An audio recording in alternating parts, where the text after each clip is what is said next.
watumishi wake Bwana, amkeni usingizini. Msishiriki dhambi zake, tokeni kwake haraka.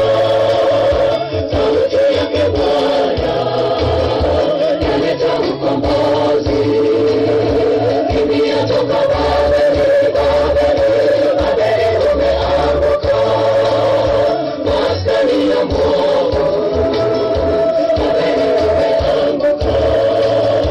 Na wala msishiriki dhambi zake, tokeni kwake haraka. Sauti yake Bwana yaleta ukombozi.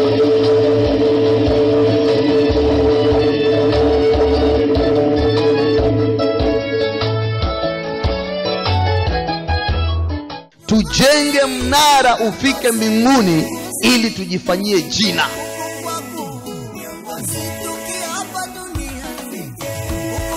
Maandiko yanasema wakawa na matofali walioyachoma moto badala ya mawe, na wakawa na lami badala ya chokaa. Tuko pamoja? Ni nini hii?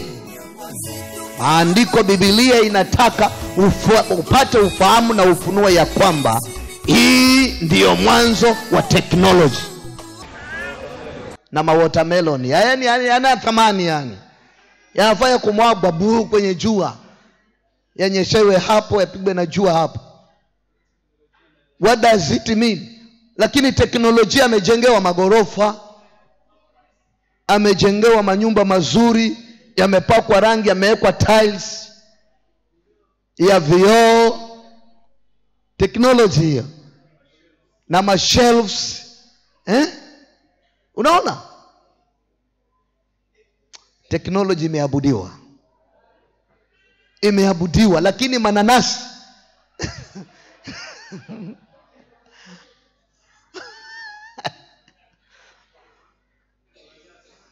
inafanya kuwekewa nyasi.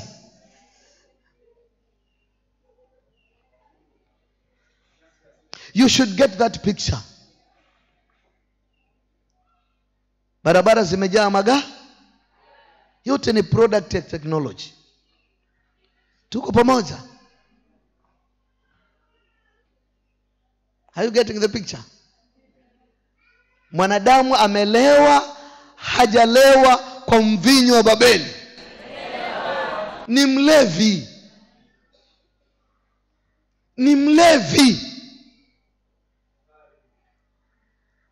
Ametajirika kwa utajiri wa Babylon.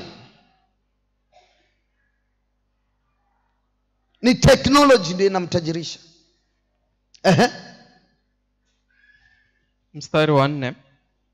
Kisha nikasikia sauti nyingine kutoka mbinguni. Kisha nikasikia sauti nyingine kutoka mbinguni ikisema, tokeni kwake, tokeni kwake, enyi watu wangu, enyi watu wangu, msishiriki dhambi zake, msishiriki dhambi zake, wala msipokee mapigo yake, wala msije mkapokea mapigo yake. Kwa maana dhambi zake zimefika hata mbinguni. Maana dhambi zake zimefika mbinguni sasa. Na Mungu amekumbuka maovu yake. Na Mungu sasa ameyakumbuka maovu ya Babeli. Mlipeni kama yeye alivyolipa. Sasa ni wakati wenu wa kumlipa Babeli kama vile alivyolipa.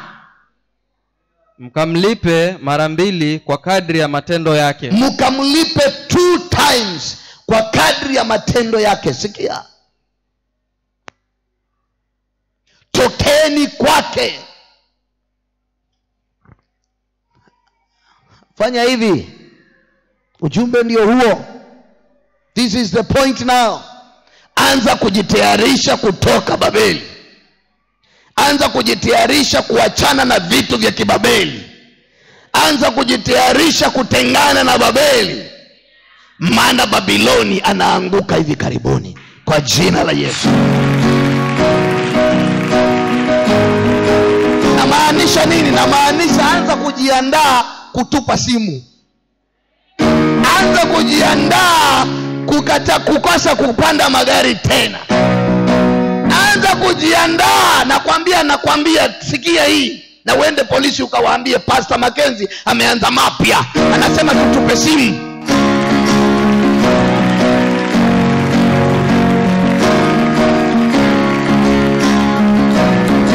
Lakini nakwambia anza kujiandaa kutoka Babeli. Hata hizi microphone nimeshika tutatupa. Hata hizi mashini munaona tutatupa. Hii maspika tutaacha kutumia. Whether we like it or not, it shall be done. It shall come to pass in Jesus' name. Upende usipende, hili litatimia.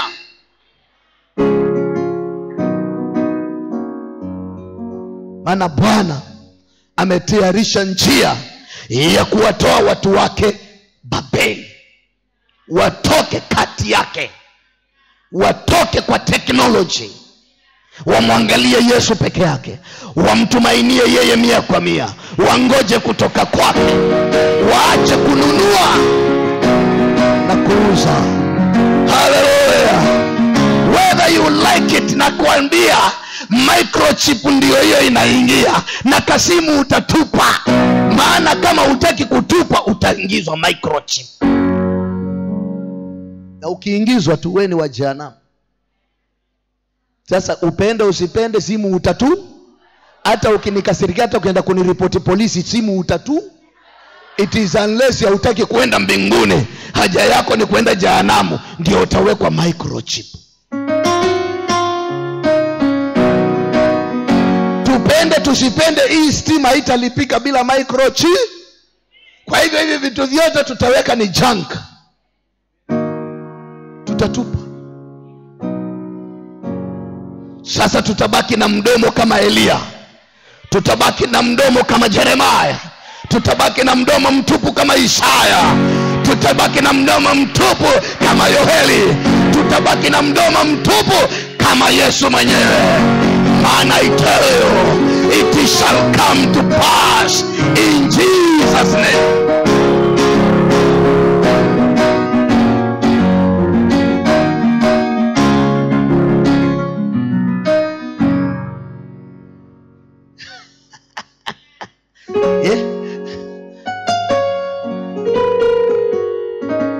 The wine of Babylon, lazima tutoke kwake. We shall come back to sober in Jesus' name. Lazima tutoke kwa ulevi wa kibabeli.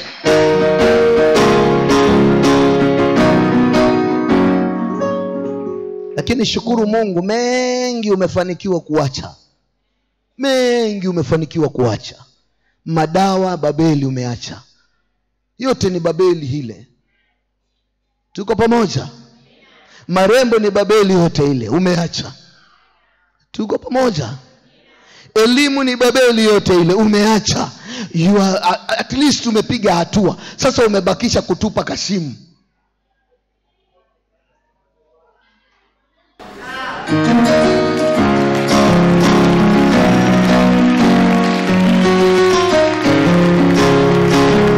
Hivi karibuni hatutaonana kwa Facebook wala WhatsApp, wala hatutaongea kwa Twitter.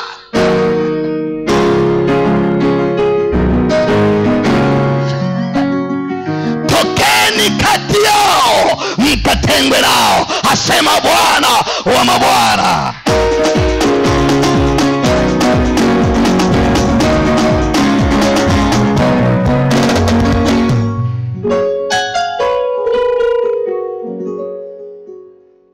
Aliyeitwa na Bwana atakataa microchip na vyote vitakwama. Hata kuwa na uwezo wa kuuza wala kununua. Kwa hivyo kivyo vyote si umetoka? Si utakuwa umetoka?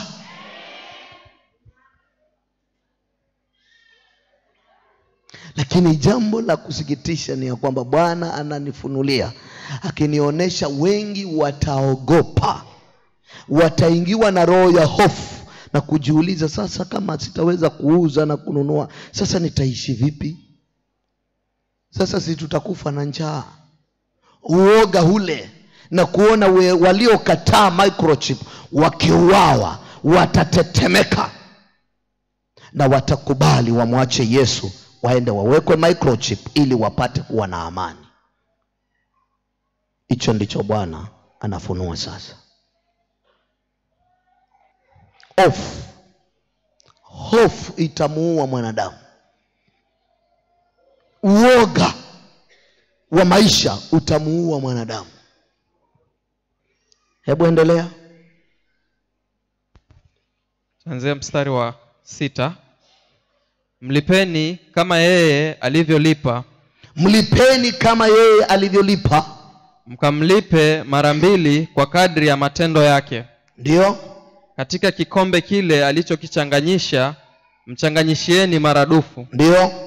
Kwa kadri alivyojitukuza na kufanya anasa, mpeni maumivu na huzuni kadri hiyo hiyo. Ndio.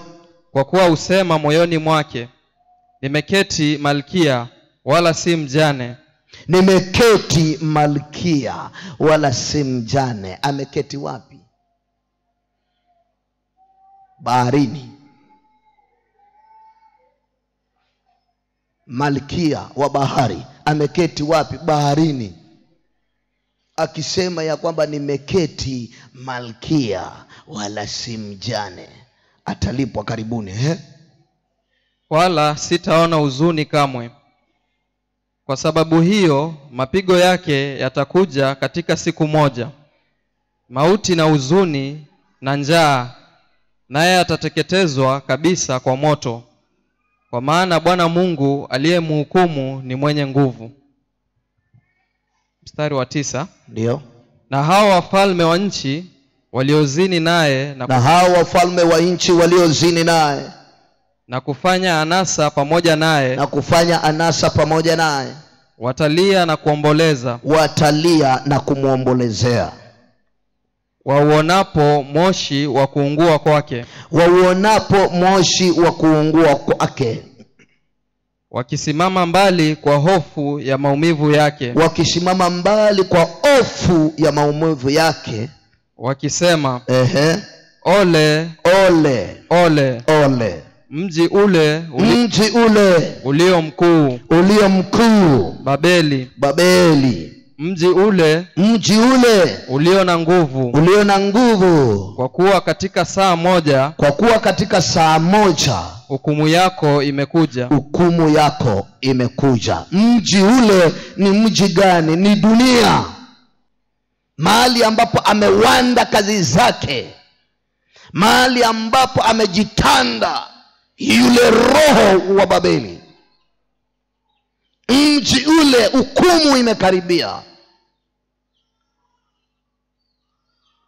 Na hawa wanamuombelezea, watakuwa wanamuombelezea na wao wakiwa wapi?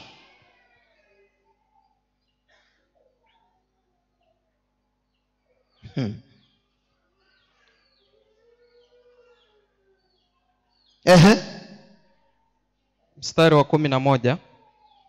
Nao wafanyabiashara wa nchi walia na kumwombolezea. Wanalia na kumwombolezea wakiwa wapi? Jehanamu.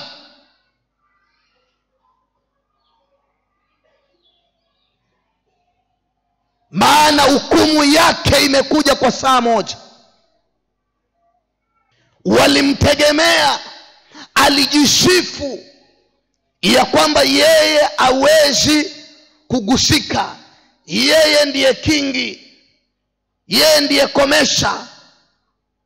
Kumbe hata wewe uliyetutajirisha, hata wewe uliyetufanya tuwe na mabiashara makubwa, hata wewe uliyetufanya tuuze na kununua, kumbe hata wewe ulikuwa utaangamia.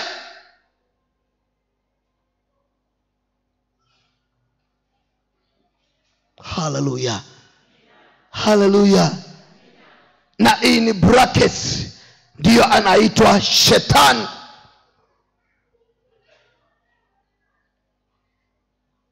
Tulidhani kwako tuna tumaini, tulidhani kwako kuna kimbilio, tulidhani kwako tumefika, Kumbe na wewe pia Babeli.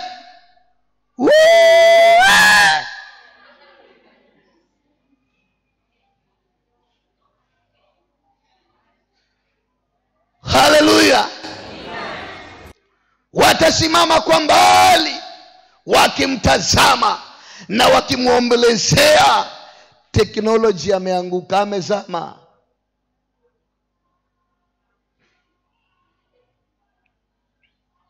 Alipeleka mpaka vyombo angani vikaitwa satellite na mandege, na vyombo vya meli baharini zikatembea, na submarines na majina yake maajabu ajabu.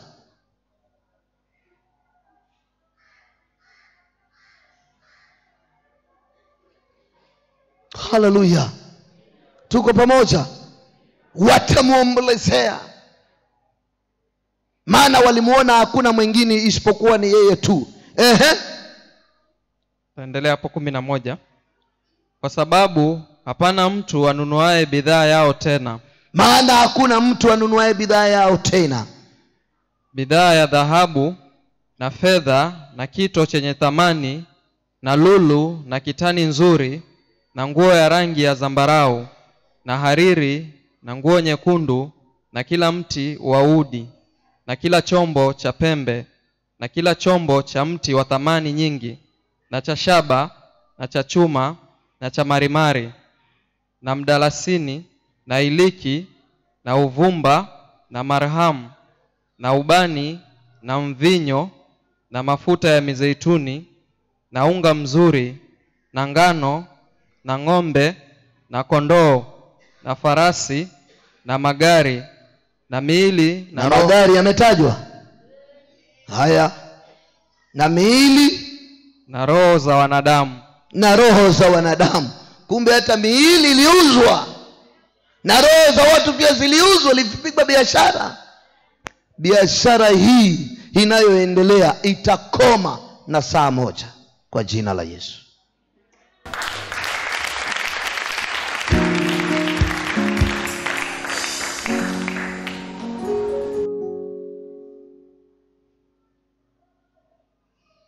Na matunda yaliyotamaniwa na roho yako yamekuondokea, na vitu vyote vilivyo laini na vitu vya fahari vimekupotea, wala watu hawataviona tena kamwe milele na milele.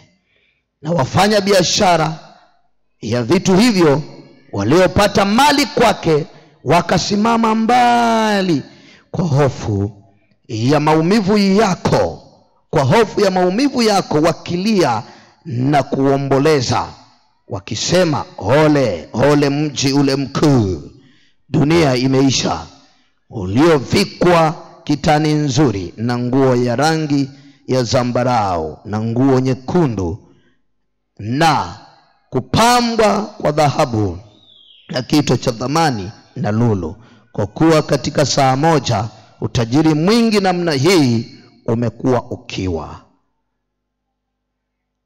Na kila nahodha na kila aendaye mahali popote kwa matanga na mabaharia na hao wote watendao kazi baharini wakasimama mbali wakalia sana walipouona moshi wa kuungua kwake, wakisema, ni mji upi ulio mfano wa mji huu mkubwa?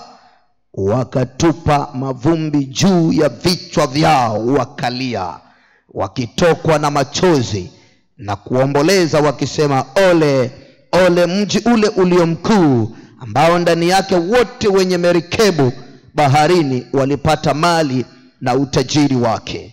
Kwa kuwa katika saa moja umekuwa ukiwa. Furahini juu yake enyi mbingu, nanyi watakatifu na mitume na manabii, kwa maana Mungu amehukumu hukumu yenu juu yake. Tia Yesu sadaka ya makofi.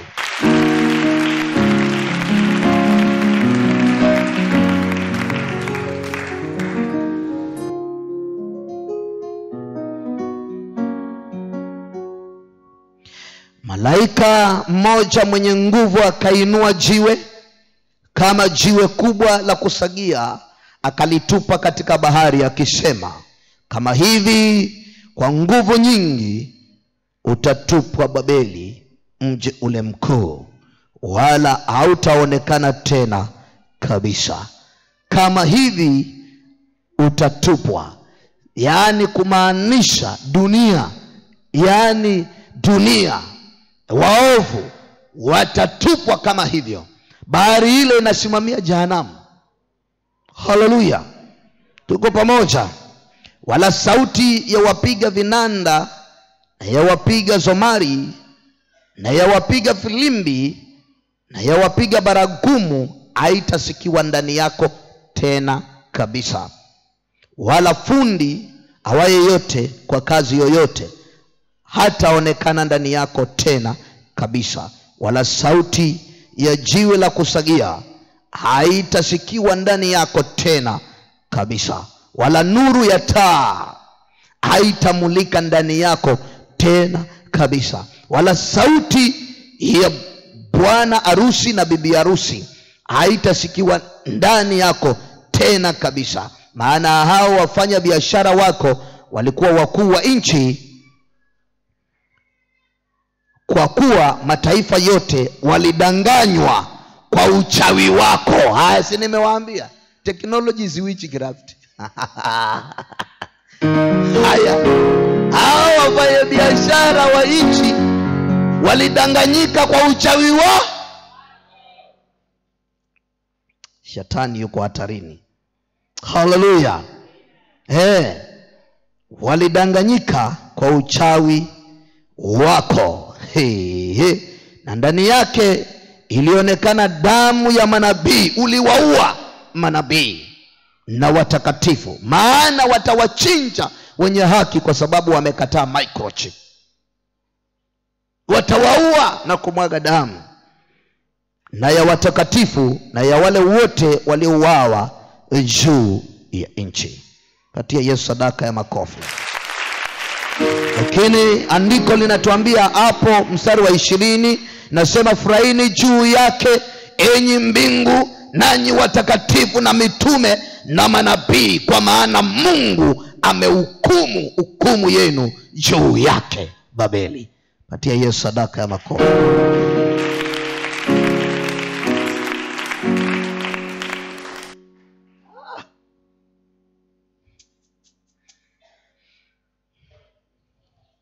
Tuko pamoja? Tuko pamoja? Kwa hivyo nimekuambia, anza kujitayarisha, anza kuprepare. Ile siku wata switch off wale ambao wana microchip, visimu vitakufa vyote. Kwa hivyo hata ushindane na mimi vitakuwa hivyo. Na wewe ukipigwa microchip usije kwetu. Angalia kanisa ingine uende, maana tutakuwa hatuna kanisa tena hapa. Nilikuwa naambiwa na wakili ya kwamba mkubwa wa watoto Kilifi County ati anatishia ya kwamba atakuja kufunga hii ministry. Nikamwambia sisi hatuogopi ministry kufungwa, maana ministry sio inahubiri, sisi ndio tunahubiri.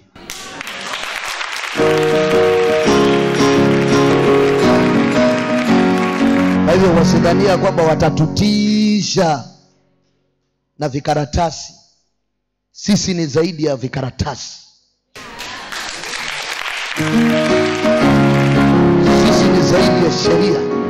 Kaambia wakitaka waje wafunge na hata wasijisumbue. Nikamwambia hata ina haja wajisumbue. Hata wasipokuja kufunga, sisi wenyewe tutaacha kuhubiri injili. Tutaacha hivi karibuni, maana wakidungwa wote microchip pamoja na huyo mkubwa wa watoto wa Cliff County microchip ndani, hatuna injili tunaweza kuwahubiria wakaokoka. Kwa hivyo kivyo vyote, hata wasipofunga hivi karibuni tutaacha kuhubiri.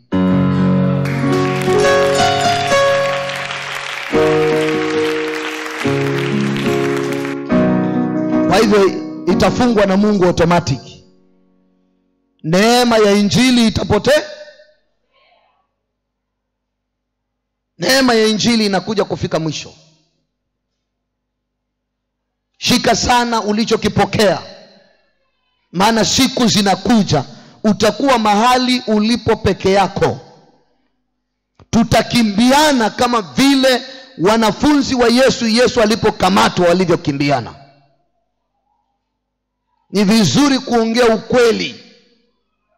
Tumefanikiwa kuja pamoja kwa sababu neema ya injili bado ingaliko.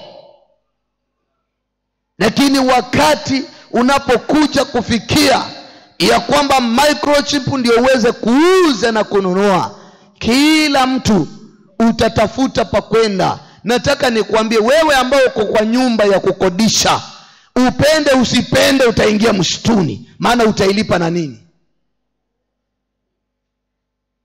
Una microchip, kazi una, kwa hivyo huwezi kulipa kodi ya nyumba, utakaa kwa nyumba ya wenyewe bure. Utajiondoa mwenyewe na virago vyako kidogo utakavyoweza kuchukua, uingie Sokoke Forest.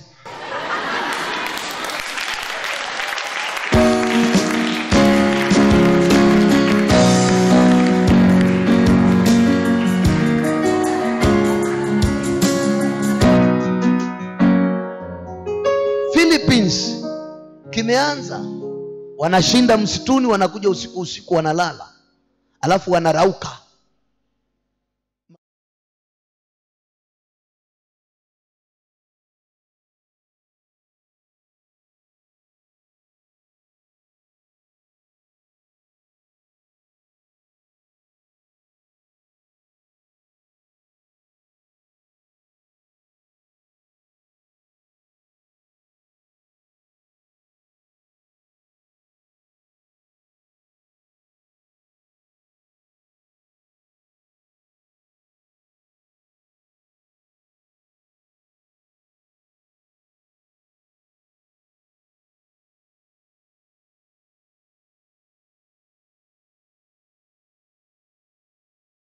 Nagulat nga ako nung nakita ko to, yung ang 66 sa isang sistema ng pamahalaang pangdaigdig.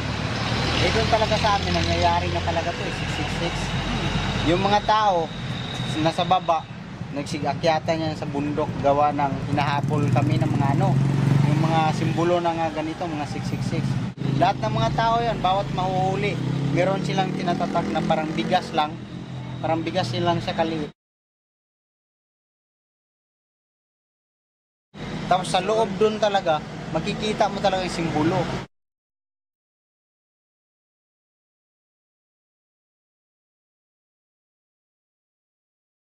Tapos bawat ng nila dito, may simbolo talaga dito sila, 666 dito sa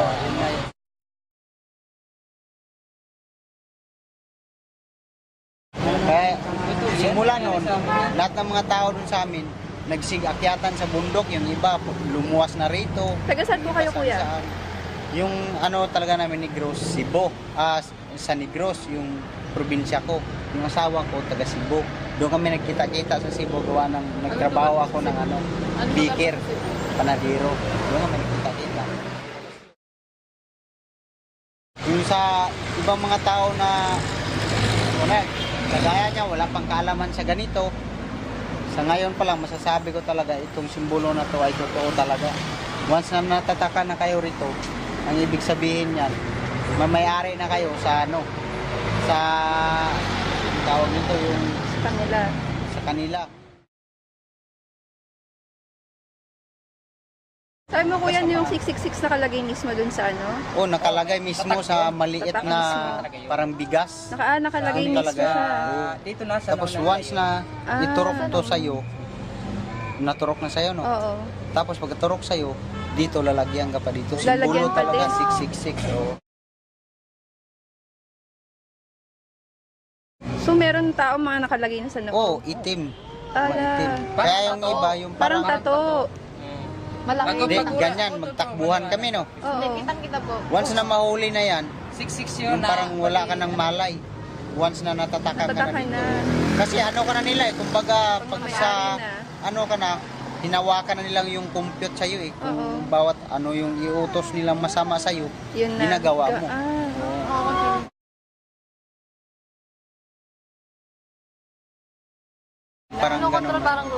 parang control ka na nila. Na once na ganito sabihin, yan, gawin mo yan, patayin mo yan, ganyan. Oh. Makaya mo na kasi kontrolado ka na nila kung ano. Ngayon po ba nandun pa rin yung Oo. Balagi yung mano sa amin doon. Oh. Kuya kayo, tagasan kayo? Taon. Doon din? Santa Catalina naman. Santa Catalina? Oo, sa ano siya, magkaisang ano lang kami niya. Bayawan ako, Santa Catalina siya. Isa lang bayan namin. Tapos Santa Catalina,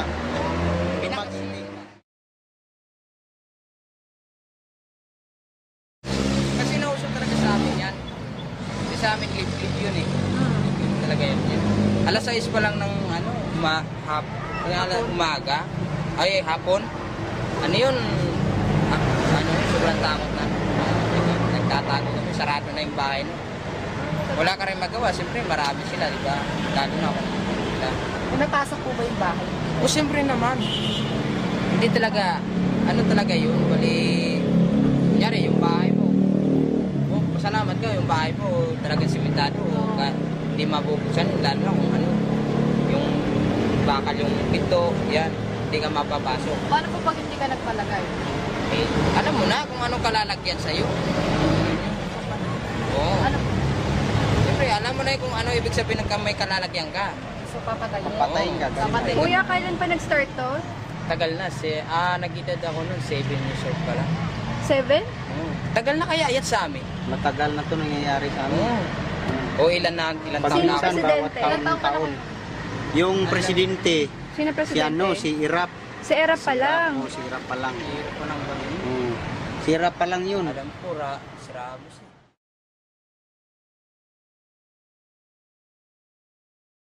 So madami na pong nakatatakan yan. Marami na to nangyayari sa amin talaga. Oh. Oras na matatakang ka dyan sa mga ano na yan. Wala Wala ka nakalagay talaga 666 wala ka na nang nakalagay ligtas. dito sa mga. Parang tato nga. Totoo talaga yun. Itim. Tsaka iba yung mga mata nila talaga. Kasi malit pa kasi ako nun. Bali, tanda-tanda ko nun kasi. Bali, ano ko eh. Lahat ng taong pag oras na makikita nila. Lalagyan. Oo, ganun. Sa pilitan talaga. Sa pilitan yun. Pag oras na hindi ka Palagay. magpalagay, may palalagay. Papatayin ka rin. Papatayin ka. Di bali rin na mapatay ka na lang kaysa sumanib ka rin sa kasamaan. Yun nga yun. Kung ayaw man gustuin nila din mamatay, siyempre sasanib na lang sila ron, di ba? At least, Ganun na rin yun. namatay ka man, hindi ka nakasama sa balak na masama yung gawain nila.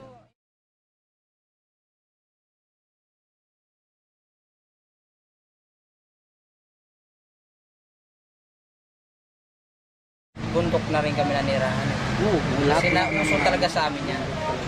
Sa mga ano lang yan, sa mga, sa amin, tawag sa amin, pasyalan, no? Tulad ng mga baybay, mga medyo maliblib. Yan, ganyan. Yari, barangay, ganito dito. Kasi dito sa Manila, wala kasi kang makikitang medyo maliblib na kabayan. So sa maliliblib na lugar lang po ba kakaganyan? Oo, siyempre, sino naman ang sa kanila maraming tao, di ba? Eh, siyempre, kuyogin sila ng mga tao, ang dami na yan. Magano sila, yung sampilitan silang gagawa, yung sa mga medyo maliblib. Patago rin kasi sa kanila, patago. Kunwari, nakasakay silang ganyang kutsi, Mamaya-maya, meron makikita ang tao, bigla hintuan. Kukunin na. O, siyempre, makikita mo talaga yun. Bigla lalapitan na lang yun, tuturukan. Tapos sabay ganyan sa noo. Makita Hindi nangyayari yan, Parang wala akong Maraming narinig tao dito, kasi. Kaya nagulat nga Pero ako sabi dito. ko po, darating yung pagkakataon na pati dito, meron na pong sapilitan na ganyan. Oo. Tatatakan ng Dito. implant. Kung nangyayari na po sa inyo, aabot po yan dito. Kaya nga po, Taga saan po ganyan ba eh. kayo?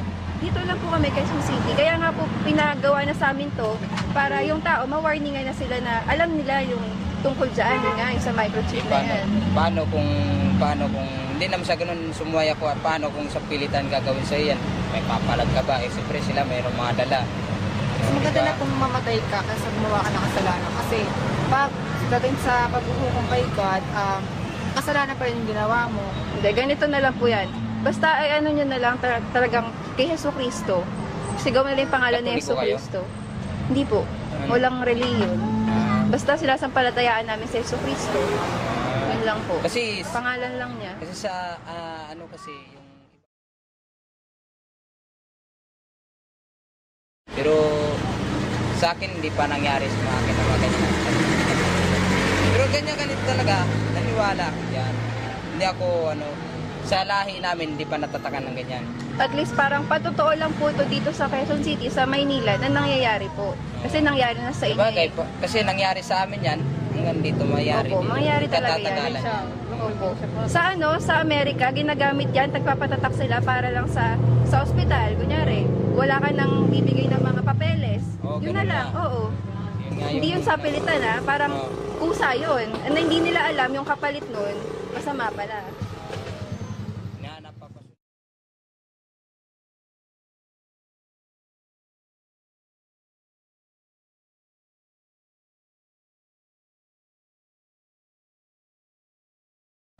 Pero alam mo kuya, nasa Biblia yan.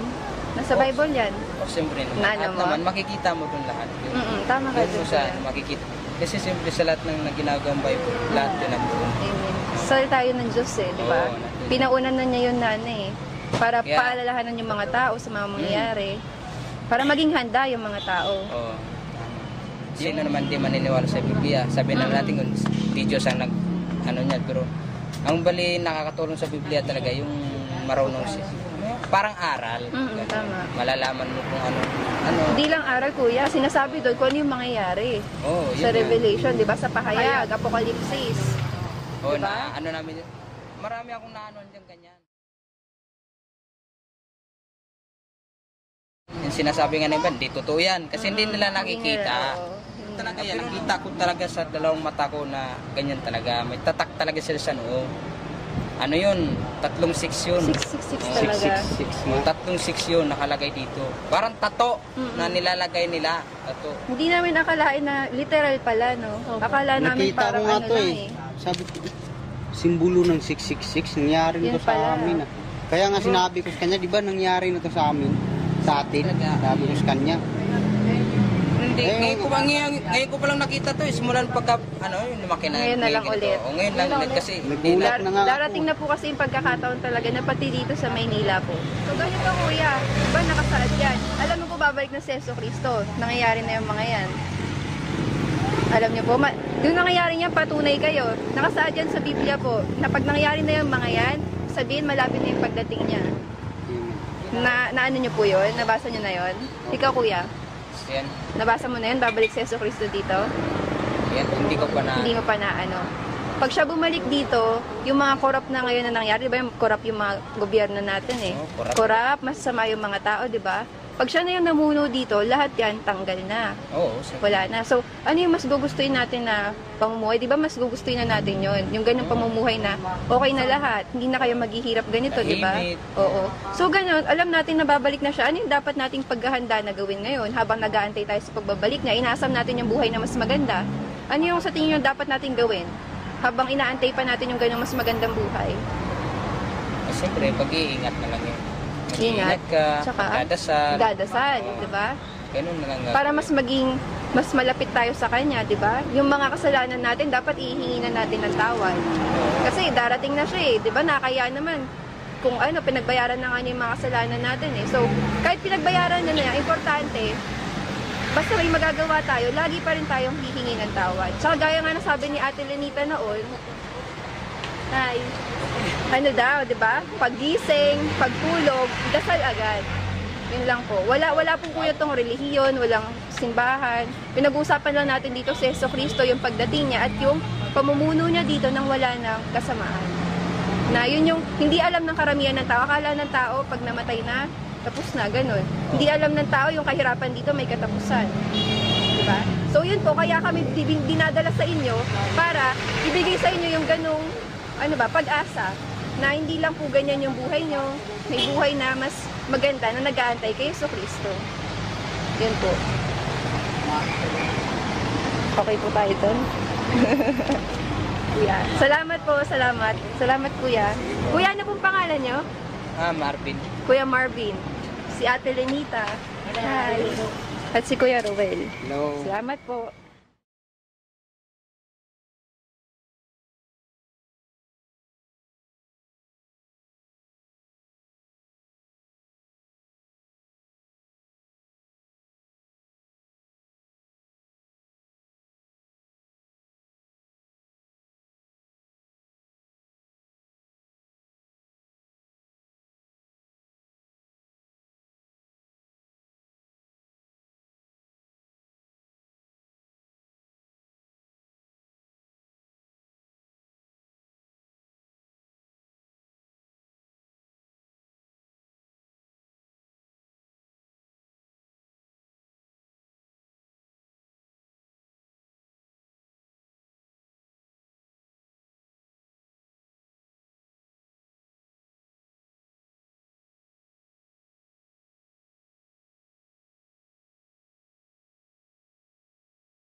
maana msako iko, wala hawajawekwa microchip watiwe microchip.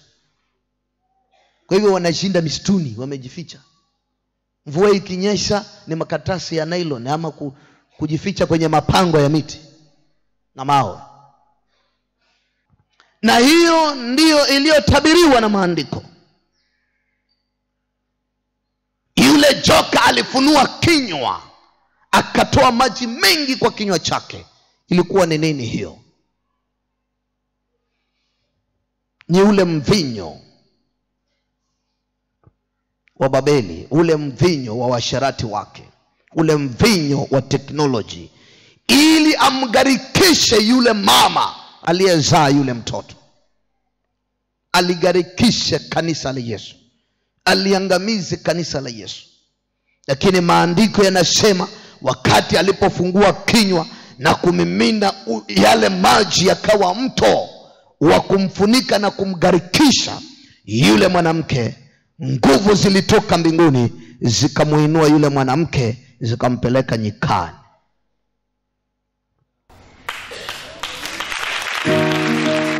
Kwa hivyo akaishi,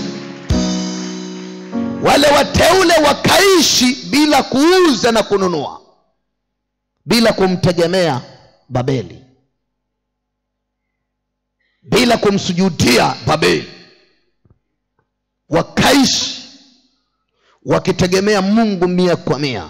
Wewe unaambiwa amini Mungu anaweza mambo yote, wewe unashindana. Nataka nikwambie, fanya mazoezi kuanzia sasa. Nimetangaza hali ya hatari leo, kama ujui. Anza kufanya mazoezi tangu sasa kumtegemea Mungu 100%. Maana upende usipende, hapo ndipo tunaingia. Kwa hivyo wewe wa kutoka nchi ya mbali, kama utarudi kwenu na mapema, ujue utapoteza mawasiliano na watu wa kwenu. Tuko pamoja? Tuko pamoja? Ni kubaya, kumeharibika. Kanisa la rudi jangwani kama siku zile za mitume.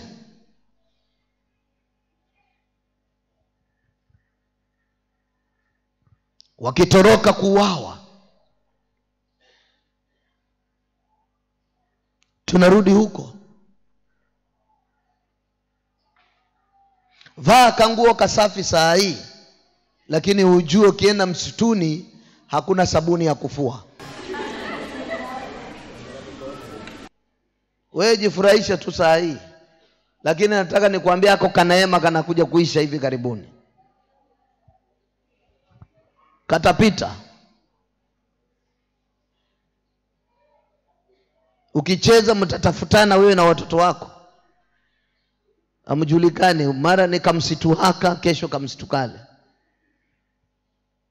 Mnafanya kusikia habari ya kwamba walipita karibu hapa, walikuwa wanaangalia, lakini hawakusikia tukiongea.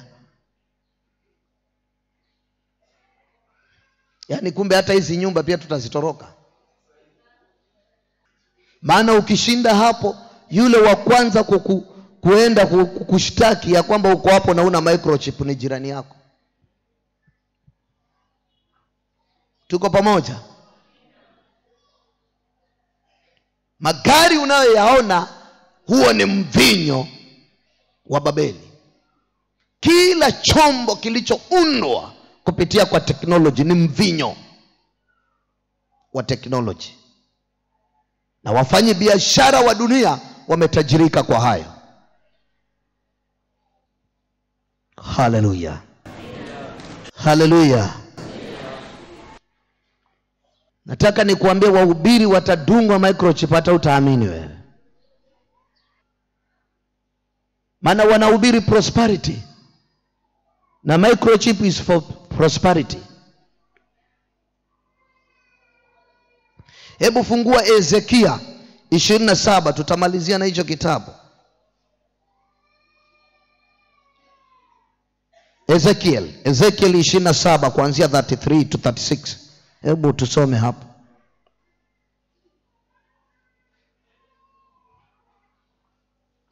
The wine of Babylon.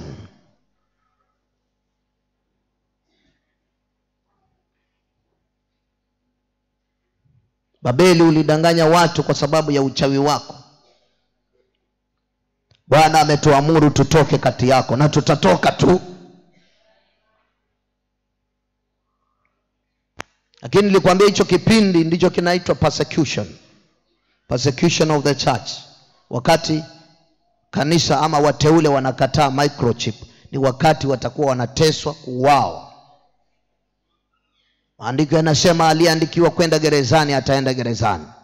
Aliyeandikiwa kuuawa kwa upanga atauawa kwa upanga. Aliyeandikiwa kuchukuliwa mateka atachukuliwa mateka. Na Biblia ikamalizia na kusema, na hapo ndipo palipo na subira ya watakatifu. Tunasubiri hapo.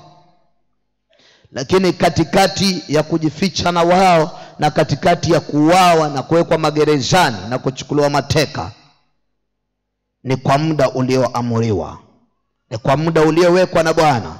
Kisha Yesu atachukua watu wake, watanyakuliwa.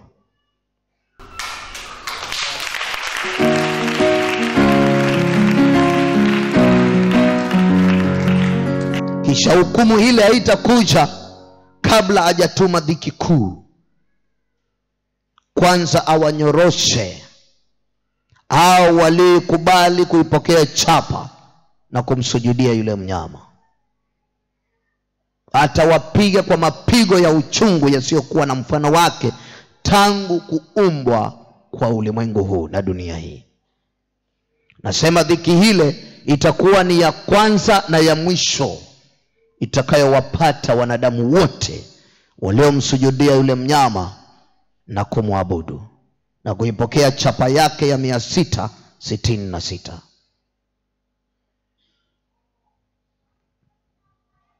Tuko pamoja? Soma. Tasoma Ezekieli mlango wa 27 mstari wa 33. Bidhaa zako zilipotoka katika bahari. Bidhaa zako zilipotoka katika bahari. Kumbe technology inaanzia underground. Unasikia zinatoka wapi? Zinatoka wapi? Baharini. Na ndio unasikia kule underground kuna makampuni yanayotengeneza vitu vya ajabu ajabu. Yale makampuni yako duniani ni baada ya kwamba yale yani ni kabla. Yale ya duniani ni baada ya yale ya underground. Wanakopi. Hiyo knowledge yote inatoka underground, baharini. Hiyo technology inatoka baharini ya kuunda kila kitu unaona. Inaanzia kule. Wanatoaga tu.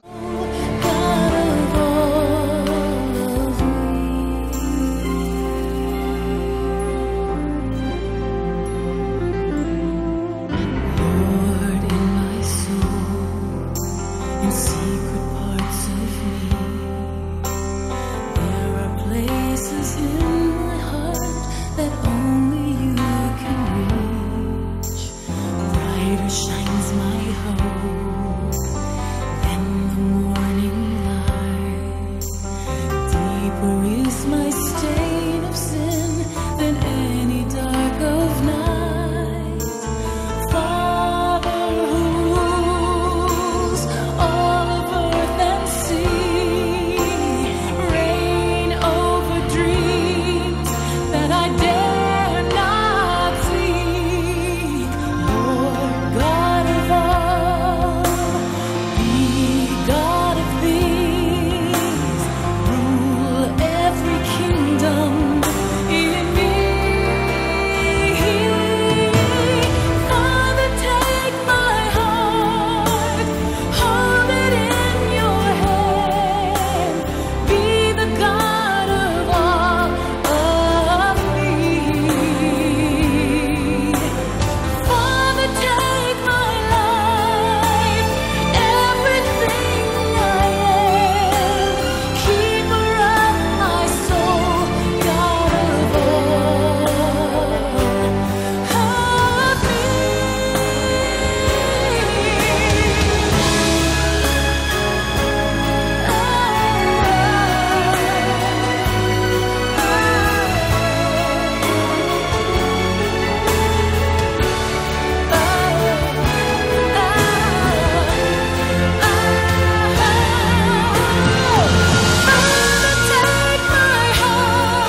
lover of my soul, God of all.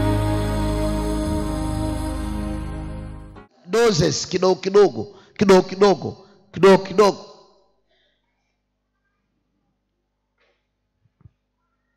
Na nataka uelewe kwamba kuna magari yanatembea kwa hii dunia hayakutengenezewa juu ya hii dunia, underground. Na vile yalivyotoka kule yakaja duniani, nobody can explain. Yeah?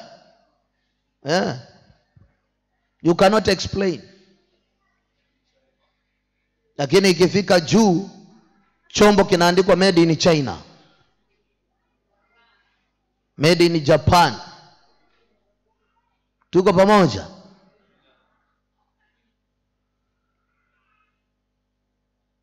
Umesikia ushuhuda wa neno la Mungu wenyewe, hiyo imethibitishwa. Technology is underground. Underground kuna kaa kina nani? Malkia wa bahari.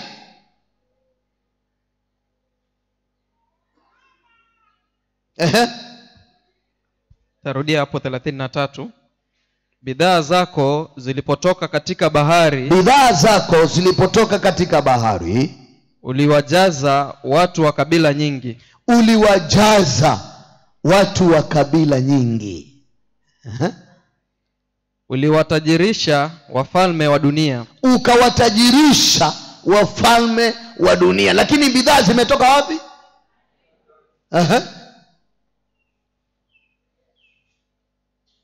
Kwa wingi wa mali zako. Kwa wingi wa mali zako. Yani mali yote ya technology chanzo chake ni underground, ni baharini. Na kwa utajiri wako. Na kwa utajiri wako. Wakati ulipovunjwa na bahari. Wakati ulipovunjwa na bahari. Katika vilindi vya maji. Katika vilindi vya maji. Bidhaa zako na jeshi lako lote walianguka kati yako. Sasa ulipobomolewa, yani Yohana, wakati utabomolewa, bidhaa zako zitakuwa bure, hazitapatikana tena. Wote wakao katika visiwa vile, na wote wanaokaa katika visiwa watakustaajabia. Watakustaajabia. Na wafalme wao wameogopa sana. Wafalme wao wameogopa sana. Wamefadhaika nyuso zao. Wamefadhaika nyuso zao. Wafanyabiashara kati ya kabila za watu. Kati ya kabila za watu. Wakuzomea. Watakuzomea wewe. Umekuwa kitu cha kutisha. Umekuwa kitu cha kutisha. Lile pigo ambalo umeangushiwa na Mungu. Huna maana tena.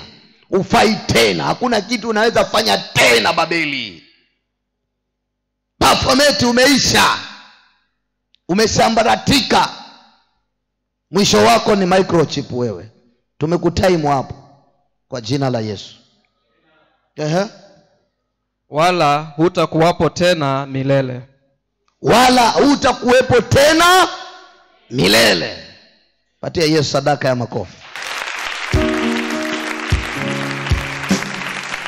Shahidi wa kutosha ya kwamba technology is witchcraft from underground. Neno la Mungu limethibitisha. Na tusipokubali kutoka kati yao, manake hii microchip Mungu ameruhusu ili mbuzi na kondoo zitenganishwe.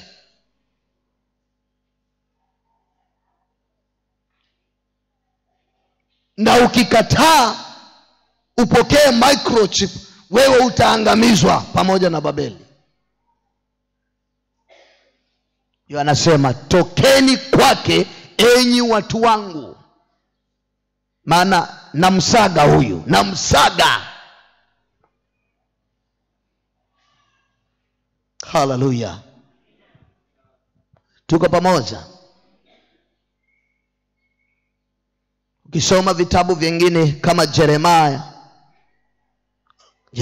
50 na Yeremia 51, itakuambia vile ambavyo Babeli alivyojitukuza na kujiinua juu ya Mungu.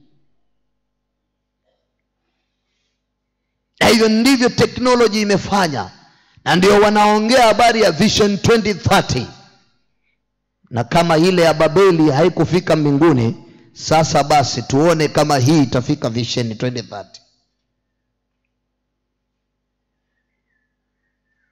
Hallelujah. Dunia imebakisha siku kidogo mpendwa. Siku za kuhesabu tu.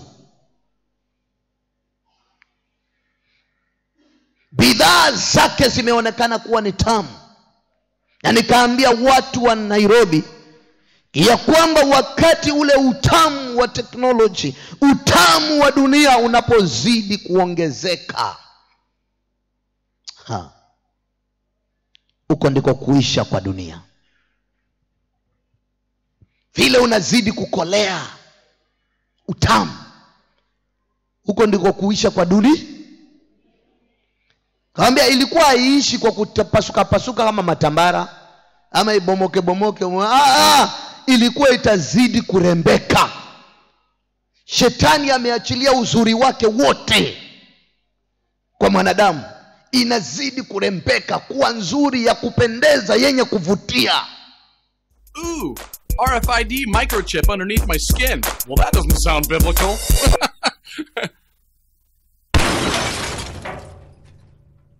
Welcome to Zero Doubt Zone. I'm Dane Sorensen. And no, I'm not joking. This is just my little editorial. I came across this article about this Wisconsin company. Asked some of their employees if they wanted to get microchipped, to make it easier to get through their front door. They won't need a passcode to get onto their laptop or their computer system. That sounds pretty convenient. Well, the owner said that a good portion of employees just said, "Sign me up!" That sounds like fun, doesn't it? Not intrusive at all whatsoever, but how convenient. Wearable tech while implantable tech. I don't know, does that rub you wrong, or are you cool with that? I myself, I'm a little creeped out. It kind of reminds me of something biblical written like 2,000 years ago. Can't buy or sell, but can't talk about that. Look, I get it. It's a little far out there to say it's, mark of the beast. But isn't it interesting that people can put a chip inside their body and not even question the effects of it? Well, it's been happening for a while. It started in Sweden, UK, several years back. It does make it convenient. You don't even have to potentially put a code into anything anymore. Eventually, that little microchip will have, your debit information, credit card information, your medical information. Now that's convenient, but it can also, potentially track your every movement, your biometrics. Well, it's limitless, in my opinion. I myself am a little creeped out. And I've stated before, yes, I'm a Christian, and that to me strikes my soul, my spirit a bit strange. I get the hauntings that it's potentially the mark of the beast. And if that potentially is the mark of the beast, I'd rather side on the air of caution. There will come a day, and it's looking that way, that microchip will be required to buy and sell. Well, that is creepy because that was written 2,000 years ago. I know it's just a silly book, but I don't know. What if you're wrong and I'm right? That's downright diabolical. But if I'm wrong and you're right, well, I guess it's just handy. Either way, I'm not putting that in my body or my children's body. That's super duper creepy. I mean, we get spied on and tracked every second of every single day anyways, right? Is that not a big deal to you? Well, think about what the future holds, ladies and gentlemen, and also what you're putting inside or implanting inside your body. Just a suggestion. So for Zero Doubt Zone, I'm Dane Sorensen. God bless. Oh, microchips in our hands. That sounds like fun. That's not biblical. Hey, chip me up. Yeah, I want a chip inside my body. Ooh, RFID chip under the skin. That doesn't sound diabolical. Ooh, a microchip implanted inside my body. That doesn't sound intrusive. Hey everybody, let's go out and get microchipped. That sounds like fun, like our dogs and stuff. A microchip underneath the skin? Well, why not? Because I believe that.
a medical emergency at a facility far from reach by road due to the hilly nature of the topography. Imagine the emergency having to do with an urgent need for blood. In the following report, KTN's Eugene Anangwa tells us how Rwanda, a country known to many as a land of 1,000 hills, is saving the lives of many through incorporation of drone technology in its health sector.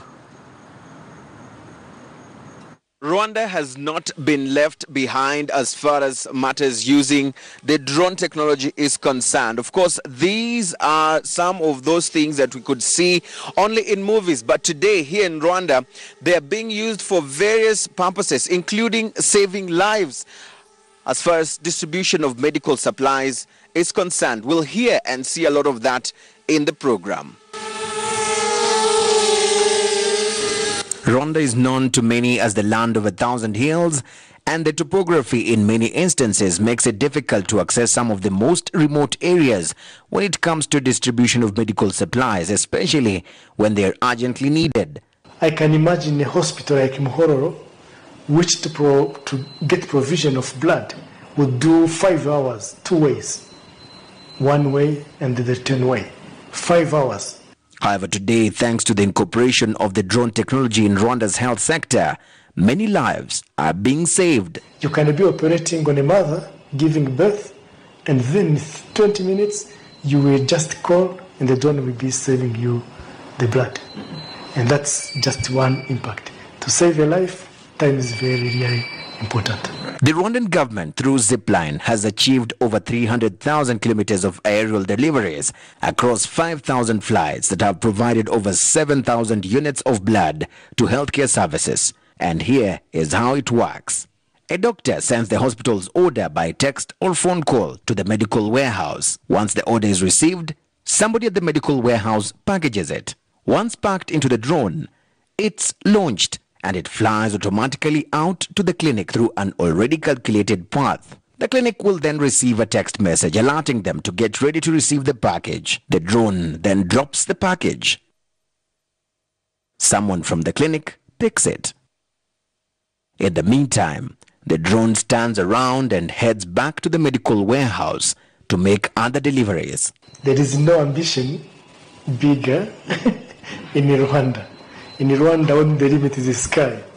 But Rwanda has made an option to prove how we can leverage technology to service our nations. And we hope that that's what is driving Rwanda to invent, to innovate, and to allow new technologies take place in Rwanda to just prove the concept. When the drone came, we didn't know what to expect. But we aligned documents, policies, laws, we bent them so that the thing could happen. And all government institutions came together to really work hard and to make sure that we give an opportunity to a startup tech company, and now we can feel the difference. So we've been able to see how the drones are being used here in Rwanda, and the question now is, will the regulators make it a bit easier for those who want to use this gadget be able to use it easily? Lakini katikati ya kurembeka kwake, kuvutia kwake, uzuri wake, ndio kuisha kwake. Nikawaambia, angalieni mzinga wa nyuki. Fuata asali, mwisho utakutana na mwenye asali. Si wakati utamu umezidi unaendelea kuramba tu. Tuko pamoja? Utaramba, utaenda kukutana na nyuki. Ndiye mwenye asali, mtakutana, mtaonana. Si umezoea kuramba utamu wewe? Sasa mtakutana hapo. Sasa nayo mwanadamu, sikia hii. Hilo ni fumbo ninakupatia. Fuata utamu wa dunia. Fuata uzuri wa dunia. Fuata urembo wa dunia. Endelea kupambana nao na kuendelea na kuzama.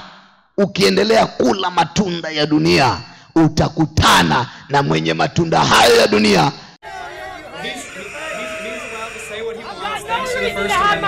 You are a liar. You pose as a Christian, and you are nothing more than an agent of Satan.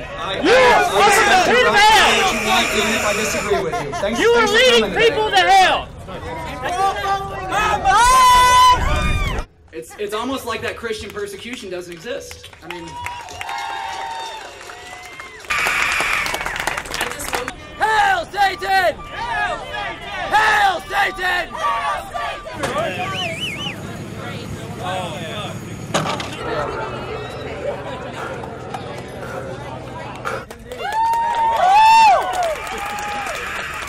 Being member of the Arkansas Society of Freethinkers, and he served as its first vice president with much great ado that I introduce. exercise thereof. Very important stuff. And I want to look at those. Tapestry made of different religions, beliefs, and ideologies. Trivialized as a legal document. Senator Rapert will tell you. I would say let our actions speak louder than their perceptions of us. I mean, we're here in a rally for equality and inclusion of all religions and people without discrimination. I think that's the Ten Commandments sacred and their personal spiritual lives should be as offended. Wanting to erect a satanic statue. It has also been said that when tyranny comes to America, we are wrapped in the flag and carrying the cross. This is because the tyrant knows that no fear can manipulate people away from their principles. So long as he appropriates the proper symbols, repeats the appropriate soundbites, claims to represent the purer form of the values he manipulates the forms, and ultimately in words. I don't know. America, I'd say. Yeah, that's right. Have his views. Not just that, but the Constitution itself makes no reference to God, to Jesus, to Christianity. Amen. That's why that notion of this being a LGBT community find ourselves gaining ground in the struggle for our religious and civil rights. All of you have been affected by lies, and it hurts. It hurts your heart. It hurts your relationship. Joka la zamani na mtakutania jehanamu. Huko ndiko atakupeleka. Mwenye utamu huo mtakutana. Utajikuta tu umetokea vaa. Wewe ni mali ya jehanamu. Atakwambia karibu. Wewe ulikuwa wangu. Umekula matunda yangu, umeshiba sana. Sasa njoo tuimbe wimbo mmoja na wewe hapa milele na milele. Hallelujah. Tuko pamoja.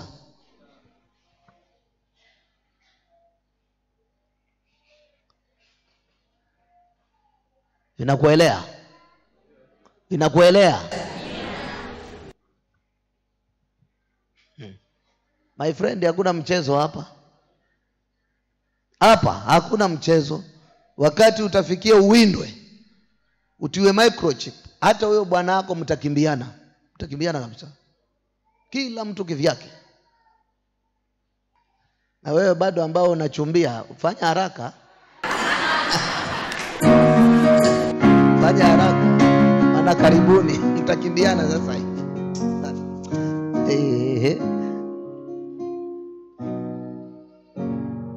Kwa hivyo watu waache kuuliza maswali wakisema sisi mbona mnatumia vitu vya technology, mbona mnatumia nini? Tutaviacha. Pateni taarifa leo. Hivi tunaacha hivi karibuni kwa jina la Yesu. Ina mwisho wake. Wa sisi kuvitumia kuna mwisho. Kuna red line imechorwa mahali.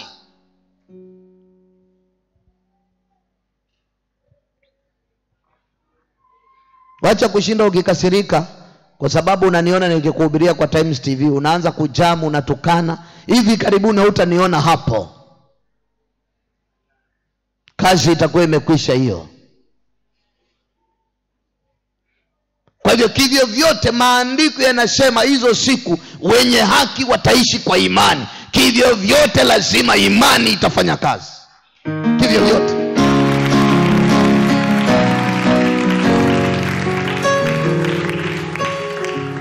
Lazima imani itafanya kazi. Kwa watu wa Mungu. Wataishi kwa imani. Watakula kwa imani. Watatembea kwa imani. Hallelujah. Na watalindwa kwa imani. Everything by faith. Niliwaambia watu wa Nairobi, what we are now doing, kile ambacho ninafanya ni kuamsha imani zilizokufa. Maana watu walitupa imani. Yesu hakuponya kupitia kwa madawa, alisema kwa jina langu pokea uponyaji, na watu wakafunguliwa. Lakini leo Yesu aliwekwa kando pamoja na jina lake, na sasa watu wakigonjeka ni daktari na madawa. Imani ikafa. Hakuna imani tena hapo, ilikufa. Sasa wakati umerudi ya kwamba imani ifanye kazi full time, 100%. Tumetumia vyombo vya Babiloni kutembea, magari na mandege. Hivi tunarudi siku za kina Simeon, ambapo Roho Mtakatifu alimchukua akampeleka nchi nyingine, si kwa kutumia gari wala farasi.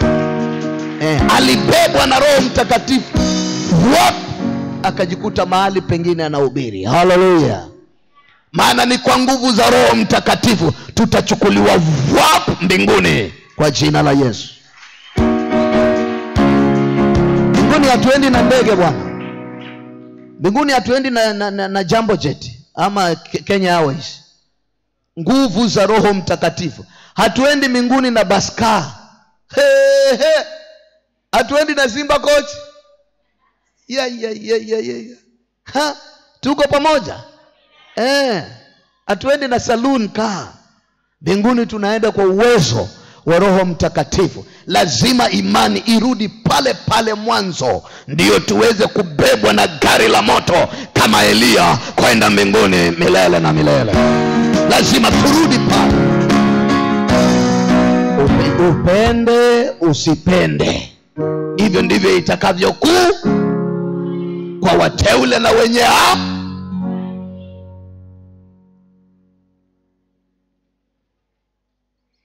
Na ikiwa injili hii yote umeisikia, tena urudi udungwe microchip, wewe hata usipita karibu na mimi, maana hatuna uhusiano tena.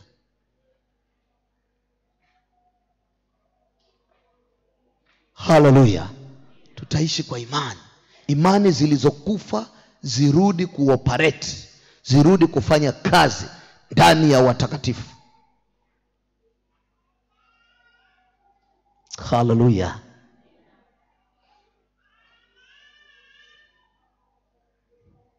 Tuko pamoja? Kama ulikuwa uwezi kuishi bila kula dawa, sasa shida imeingia.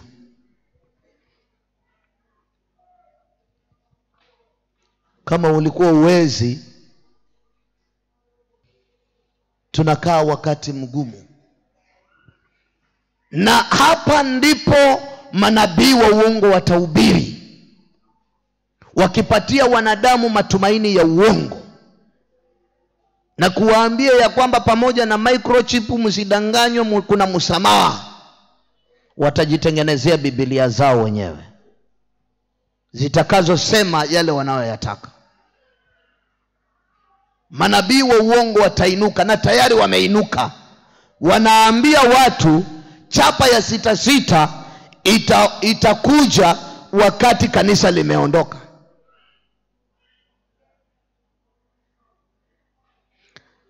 Ati ndio chapa ya 66 itakuja. Na wanadanganya watu wa kusema huu sio mwisho wa dunia. Na ukiwauliza, haya ni sawa, wewe unasema si mwisho wa dunia, niambie basi mwisho wa dunia ni lini? Ananyamaza. Wanadanganya watu chapa ya 66 itakuja kanisa kama limenyakuli. Ati kanisa itakuwa, ati wateule hawatakuwa duniani. Nani amekudanganya?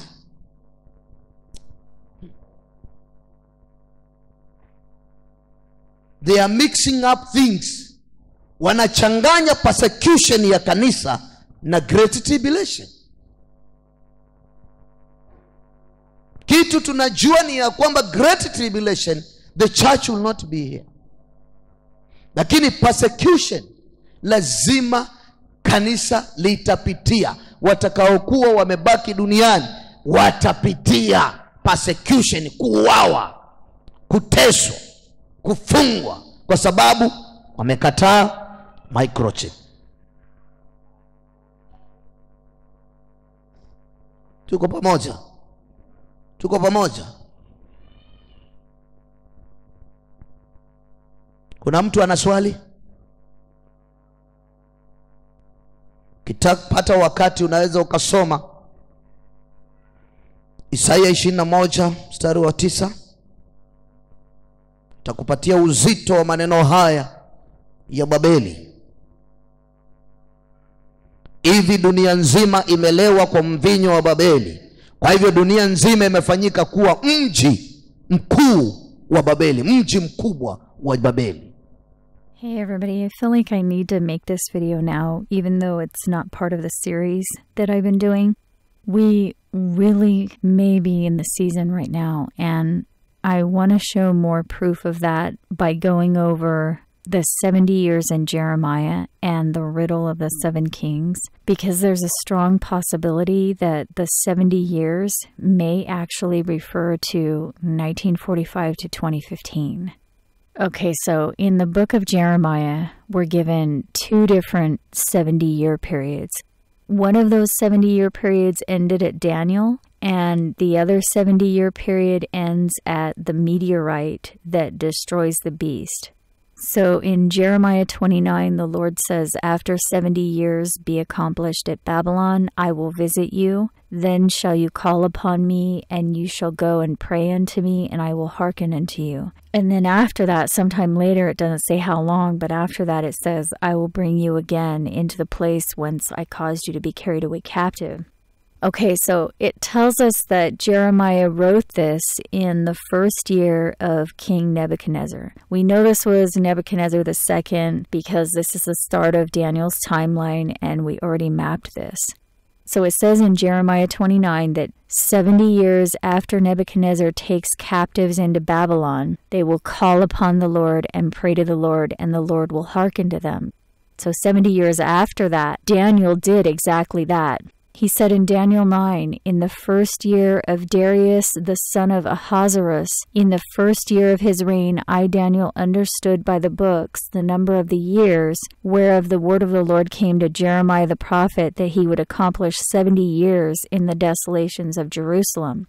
And then it says that he started praying and repenting and making confession and talking about how Israel are far off through all the countries. They haven't come back. And so he's saying that the 70 years have passed and the people of Israel have not come back. And he says in verse 16, let thy fury be turned away from Jerusalem.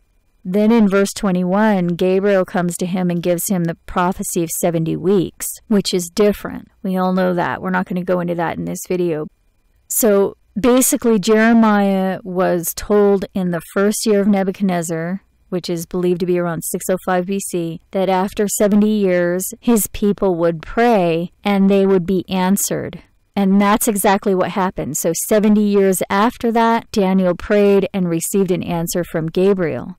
So Daniel says this occurred in the first year of Darius, the son of Ahasuerus, so somewhere around 535 BC. So that was the first fulfillment of Jeremiah's 70 years. And that's the 70 years mentioned in Jeremiah 29. After 70 years, you will pray and I will answer you. Right after that, Cyrus invaded Babylon, which began the second stage of the beast, the first Persian Empire. But there's a second 70-year period in the book of Jeremiah that has not been fulfilled yet. In Jeremiah 25, starting in verse 10, and this is just excerpts, you can pause to read it if you want, but it says basically, I will take the voice of the bridegroom and the voice of the bride, the sound of the millstones and the light of the candle. These nations shall serve the king of Babylon 70 years, and when 70 years are accomplished, I will punish the king of Babylon. Then notice it says, take the wine cup of this fury and cause all to drink it. Tread the grapes against all the inhabitants of the earth. A noise shall come even to the ends of the earth. A great whirlwind shall be raised up from the coasts of the earth, and the slain shall be at that day from one end of the earth unto the other end of the earth. They shall not be buried, they shall be dung upon the ground. So it doesn't specify when this 70-year period starts, But it says the nations around Judah will serve Babylon during this 70-year period. And at the end of the 70 years, Babylon will be punished. The bride and bridegroom will be taken. It mentions the sound of the millstone, and it says the slain will lie over the whole earth at that event. It says they will drink the wine cup of fury and tread the grapes.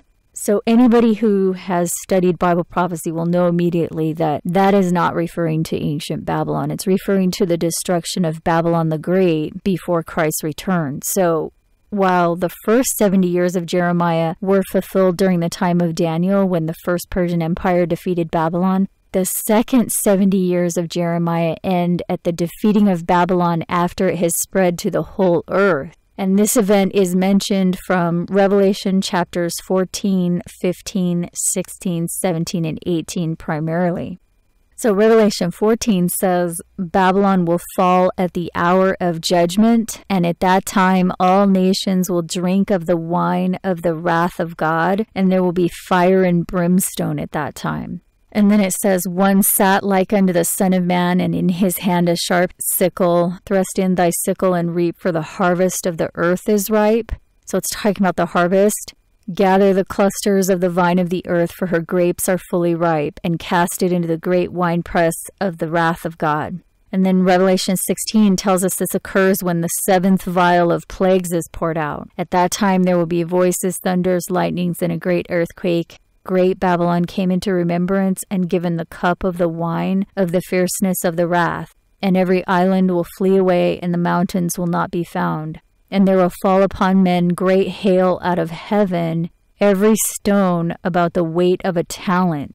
So this is no ordinary hailstorm. A talent is a measurement of weight that is equivalent to anywhere from 60 to 130 pounds. So it's telling us here that a plague of hail is coming, and each hailstone, each individual hailstone is going to weigh 60 to 130 pounds. So this is not a weather phenomenon. These are rocks that are falling. This is a meteorite impact. And Revelation 18 confirms that when it says, in 1 hour Babylon will be made desolate. A mighty angel took up a stone like a great millstone and cast it into the sea, saying, thus with violence shall that great city Babylon be thrown down. The light of the candle shall shine no more, and the voice of the bridegroom and of the bride shall be heard no more at all in thee. So Revelation is giving us more details about the fall of Babylon. It's confirming that it refers to the fall of Babylon that Jeremiah talks about, when the slain will lie unburied over the whole earth. It's when the bride and bridegroom will be taken away at the sound of the millstone. And although it was translated the sound of the millstones, we know that it's referring to the millstone thrown down from heaven, because it says that the sound is a noise that will come even to the ends of the earth. That's in verse 31. So that's saying the bride and the bridegroom will be taken away at the sound of the millstone, and that will occur in 1 hour.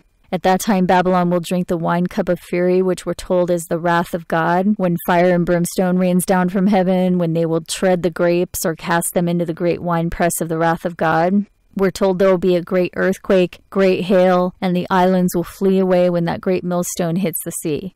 In other words, giant tsunamis that will completely cover the islands. The islands will be gone. So it's really clear that the second 70-year period in the book of Jeremiah is going to end at the destruction of Babylon the Great in the future.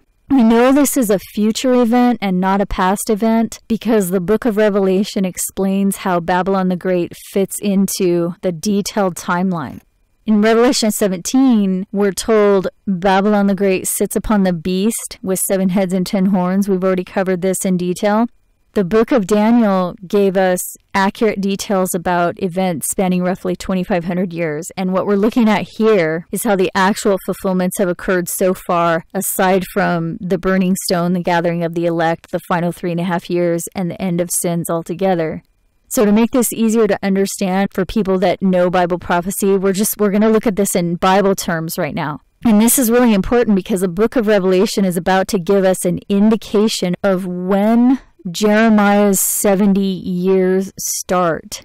But it's a riddle that, as far as I know, no one has solved. So it says in verse 7, I will tell you the mystery of the woman and the beast that carries her. So it's talking about Babylon the Great and the beast with 7 heads and 10 horns that Babylon sits on. It says, the beast that you saw, in other words, the beast with 7 heads and 10 horns in verse 3. So it says, the beast that you saw was and is not, and shall ascend out of the bottomless pit and go into perdition. Okay, so before we look at this, so we're all on the same page. That bottomless pit is mentioned in Revelation 9, and it's talking about the 5th trumpet. But I just have to say this too. The trumpets and vials of wrath occur simultaneously. I have a video on this in the playlist link below, so I don't have time to explain it in this video, but they are simultaneous and they occur in literally 1 hour. The reason they're separated in the text is the vials of wrath refer specifically to what happens to Babylon, but the trumpets occur at the same time, just in a different place on the earth. So again, the Bible says that all 7 of the vials are poured out in literally 1 hour, and that means the trumpets also occur in literally 1 hour because they match. The trumpets and the vials match. So at this point, it really doesn't matter if it's the 5th trumpet or the 7th trumpet or the 5th vial or the 7th vial, because all 7 occur in 1 literal hour. So that's a mystery that not everybody understands. You have to first understand it's talking about a meteorite, and then it makes sense.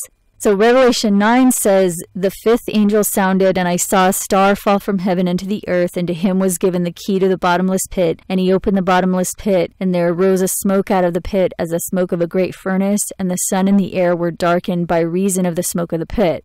This connects back to the timeline we were given. So Jesus said, after the tribulation of the days, the stars will fall, and the sun and moon will go dark. And Revelation 9 tells us the sun goes dark specifically because of the star that falls from heaven and opens the pit. So it's not just a star, but a burning stone. I just can't believe that more Christians are not aware of it, because it is so clear in the text. So now it tells us the beast with 7 heads and 10 horns will ascend out of the bottomless pit. So that means the beast is going to ascend after the star or burning stone hits the earth. And that makes sense because we're told the beast will be allowed to continue for 42 months after that stone hits. We know the final time of trouble starts after the tribulation of 1260 days or years. And Revelation 17 says, after the beast ascends out of the bottomless pit, it will go into perdition. So it does gain power after the meteorite hits, but it will only survive for 3.5 years afterward. That's what we're told, because 42 months equals 3.5 years. Okay, then it says the 7 heads are 7 mountains on which the woman sits, and there are 7 kings. Okay. So the 7 heads of the beast represent both 7 mountains and 7 kings. We know the 7 mountains are the 7 continents on the planet because the beast with 7 heads and 10 horns is the 4th beast mentioned in the book of Daniel. And Daniel tells us this 4th beast is a 4th kingdom that will devour the whole earth.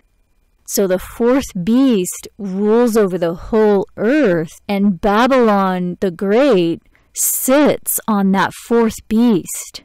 That means Babylon sits on the whole earth, all 7 continents. So the 7 mountains that Babylon sits on are the 7 continents. Okay, so that tells us where Babylon sits, but the next verse tells us when the meteorite hits, but it's written as a riddle. And like I said, I don't know of anybody else who's solved this riddle. So it says, there are 7 kings, 5 are fallen, and 1 is, and the other is not yet come. And when he comes, he must continue a short space. And the beast that was and is not, even he is the 8th, and he's of the 7, and goeth into perdition. Okay, so in order to find the correct answer to this riddle, it's absolutely necessary to solve the timeline in Daniel. And like I said before, I don't know of anybody else who's figured this out. I don't know. Maybe there is somebody out there. I don't know who it is. But the first part of the riddle tells us there are 7 kings. Daniel told us the word king can also refer to the corresponding kingdom. So this can also represent 7 kingdoms that are also heads of the beast. Daniel told us 4 of those heads were the heads of the leopard. So if we add the Babylonian Empire, the Persian Empire, and the Roman Empire, we have a total of 7 kingdoms. But it says 5 have fallen, 1 is, the other is not yet come, and when he comes he will continue a short space. And the beast is the 8th, but is of the 7. So the 5 that have fallen are the Babylonian Empire, the Persian Empire, the whole Greek Empire, the Western Roman Empire, and the Eastern Roman Empire. That would mean the one that is represents the Holy Roman Empire. And the one that had not yet come at the time of the Holy Roman Empire was the United Nations. Well, like I said, most Christians don't think that. Many scholars, if not most, believe that the one that is refers to the Roman Empire, and the one that shall come is the Turkish Empire, the Ottoman Empire. But that cannot be the case. And I thought this too 3 years ago. You might find some old videos that I had, but please, disregard that, because that's not what it is. The Turkish Empire lasted a very long time. So it cannot be the one that shall come, because it says the one that shall come shall continue a short space. So it can't be the Turkish Empire that lasted a very long time. The Roman Empire was a very, very long reign, and even the individual sections of the Roman Empire, the Western Roman Empire, the Eastern Roman Empire, and the Holy Roman Empire were all very long empires. So none of them would qualify as the king that has not yet come. The only one that qualifies is the UN, the United Nations, which rose in its first state as the League of Nations in 1920. It's the king of fierce countenance, the one that destroys by peace. And by the way, they created the little horn. So things did not play out exactly the way people thought it would. It's just slightly different. The king of fierce countenance is not the little horn, and it doesn't say that in Daniel 8. It was an implication, but it doesn't say that. So what ended up happening was the king of fierce countenance created the little horn, okay? So this means that the one that is must refer to the Holy Roman Empire. It does not say that the king that is the kingdom that was ruling while John was writing the book of Revelation. I know a lot of Christians think that's what it means, but it doesn't say that. It just says the one that is. And right before that, it tells us the beast that was, is not, yet is. So first we need to understand that, because it's talking about the Holy Roman Empire there.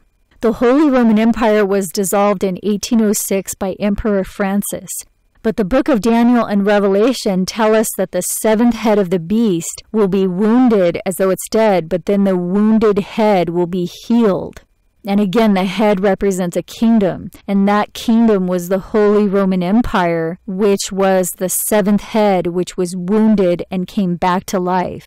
The Vatican was restored in 1929. So that's how we know that the one that is refers to the Holy Roman Empire. It was the wounded head. Okay, so let's go over this again, because I really want people to understand that this really could happen now, literally any day, because we are literally right in the thick of it right now. Okay, so there are 7 kings who represent the 7 heads of the beast. The 4 heads of the leopard, plus Babylon, Persia, and Rome. But you have to look at this a different way to find the 5 that have fallen. The 5 that had fallen were Babylon, Persia, Greece, the Western Roman Empire, and the Eastern Roman Empire. The one that is represents the Holy Roman Empire, and the one that has not yet come was the United Nations, the world empire. And it says, and when he comes, he shall continue a short space. So the UN, it's saying, will continue only a short time. And the beast that was and is not, even he is the 8th and is of the 7. So first of all, it tells us the beast that was and is not is the beast with 7 heads and 10 horns. So it's the whole beast. And we're told that Babylon represents the mouth of that beast, and Persia represents the feet of that beast. So the 4 heads of the leopard combined with 3 Roman kingdoms equals 7 heads of the beast, and the UN is the 8th king. So again, you have to look at this 3 different ways in order to solve the riddles. It's not meant, and it was never meant, to be understood by the wicked. That's why none of the wolves in sheep's clothing ever figured it out. The riddle is solved. No one knows it, but it is solved. And the standard Christian doctrine about these 7 kings is false. It's not even logically valid. The 8th king is the United Nations, and it is the beast that will go into perdition that will only continue for a short space. Okay, and as far as the 10 horns, there are others who found the 10 horns decades ago. The 10 sections of the world that the UN has appointed, those were the 10 horns. They also represent the 10 toes, so they don't come up until the end. And they're here now. They were appointed in the 70s. But notice verse 12 says the 10 kings will only have power for 1 hour. The hour of judgment is when the meteorite hits. So this may be telling us, and I mean this is just speculation, but it may be telling us that the 10 kings will gain their power along with the beast at that impact, and that their power will only last during the chaos of that meteorite. But we are told they're the ones that will burn Babylon. And Zechariah tells us that the burning is caused by the nuclear missiles that are in their land. So it sounds like meltdown, but we can't be sure. But we already know who the 10 kings are, and the 7 heads represent both the 7 kings and the 7 mountains. And the mountains are the 7 continents where both the UN has devoured the whole earth and where Babylon sits. So I hope you're following me here, because this is huge and it points to 2015 in a huge way. Jeremiah says Babylon will be destroyed at the end of 70 years, and Revelation tells us Babylon sits on the beast with 10 horns. Again, the 10 horns did not arise until the feet. In other words, the 10 horns did not arise until the 8th king, which is the UN. So that means that Babylon was not sitting on the beast with 10 horns until the beast with 10 horns was created. In other words, the nations that will serve Babylon in the end for 70 years will be serving Babylon that sits on the beast with 10 horns, and that beast did not arise until 1945. The UN was created in 1945, and 70 years from 1945 is 2015. So again, Jeremiah says the nations around Judah, which, by the way, that's where the little horn is. The king of the north came in and took over that land at the end of the Ottoman Empire, just as it said in the book of Daniel. That Ottoman Empire was the Turkish Empire. It was that 4th head of the leopard. And Daniel said, in the latter time of their kingdom, a king of fierce countenance will rise up in the latter time and destroy by peace. That was the League of Nations that rose up in 1920 at the very end of that Ottoman Empire. That king of the north took over the land around Jerusalem that was under Ottoman rule. They came in, they took over, and that was specifically Russia, France, and England. They came in and took over that region. Israel was international territory. Then 2 men, one from France, one from Britain, they actually originated the United Nations in the very beginning. So it was literally someone from France and Britain that created the United Nations. And in 1945, when the United Nations was created, 3 years later, they made that international territory there around Jerusalem, turned that into the country of Israel. And that's the little horn. Okay, and everybody's worshiping it right now. They have no idea what they're doing. That's why I'm trying to tell people. There's a reason why Jesus said those claiming to be Jews are not Jews. And this is not an attack on this isn't about Jews. This is about the country of Israel that was created by France and Britain. There's a lot of Jews out there that know the truth. This has nothing to do with that. This has to do with the United Nations. They created the country of Israel. It is not the true Israel in the Bible, okay? So I'm not attacking anybody here, but you got to realize if you're worshiping Israel, you're worshiping the beast. You're worshiping the UN. You're not worshiping God's people if you're doing that. I'm sorry. I got to tell you that. I have to tell you that because it's the truth. True Israel, Jesus said, will be over the whole earth. It's not that country in the Middle East. So the UN was created in 1945, and 70 years from 1945 is 2015. And again, Jeremiah says the nations around Judah will serve Babylon for 70 years. That's because they took over the whole region in the end of days. Just recently, just a little over 70 years ago. And they built their whole empire starting exactly 70 years ago. And then it says, the nations around Judah will serve Babylon for 70 years, and at the end of that 70 years, the slain will lie unburied over the whole earth. Because Babylon covers the whole earth, that's why Jeremiah says that. Because Babylon sits on the beast who has devoured the whole earth, all 7 continents. And again, Babylon could not sit on the beast with 10 horns until the 8th king. Because the 8th king is the one that creates the 10 horns. You see what I'm saying? So the only time the 70 years of Jeremiah could have happened, having to do with Babylon the Great, the only time that could happen is during the 8th king, the reign of the 8th king, and that 8th king rose up in 1945. So we are literally right now under the rule of the 8th king. The fall of 2015 is exactly 70 years from the rise of that 8th king. It is exactly 1260 years from when the Vatican first gained its governmental power. The fall of 2015 is exactly 1 generation from the sprouting forth of the fig tree Israel in the spring of 1948, according to the book of Matthew itself. And we're not only in the 8th king, the United Nations is literally in their 8th Secretary General right now. The Vatican is also in their 8th Pope, since the Lateran Treaty made the popes kings of their own country. And the 2 false witnesses are already walking the earth and worshiping the beast. And that's just the truth. But there's more to this. We're told the meteorite represents the harvest. Revelation 14 tells us the wrath, the fire and brimstone, is also the time of the harvest. Jeremiah 50 tells us, cut off the sower from Babylon in the time of harvest. And chapter 51 says, the daughter of Babylon, the time of her harvest is come. Okay, but look at this. If you search the word harvest in Jeremiah, each verse reads like it was meant to be read this way. Like it was meant to be read by somebody who was doing a word search. I mean, it's bizarre. So it says, in his season, he reserved unto us the appointed weeks of the harvest. Okay, so look, I've said this before. I know no one believes me, but the appointed times of the 1st and 7th month match because the appointed times are meant to be observed by both the southern and northern hemispheres.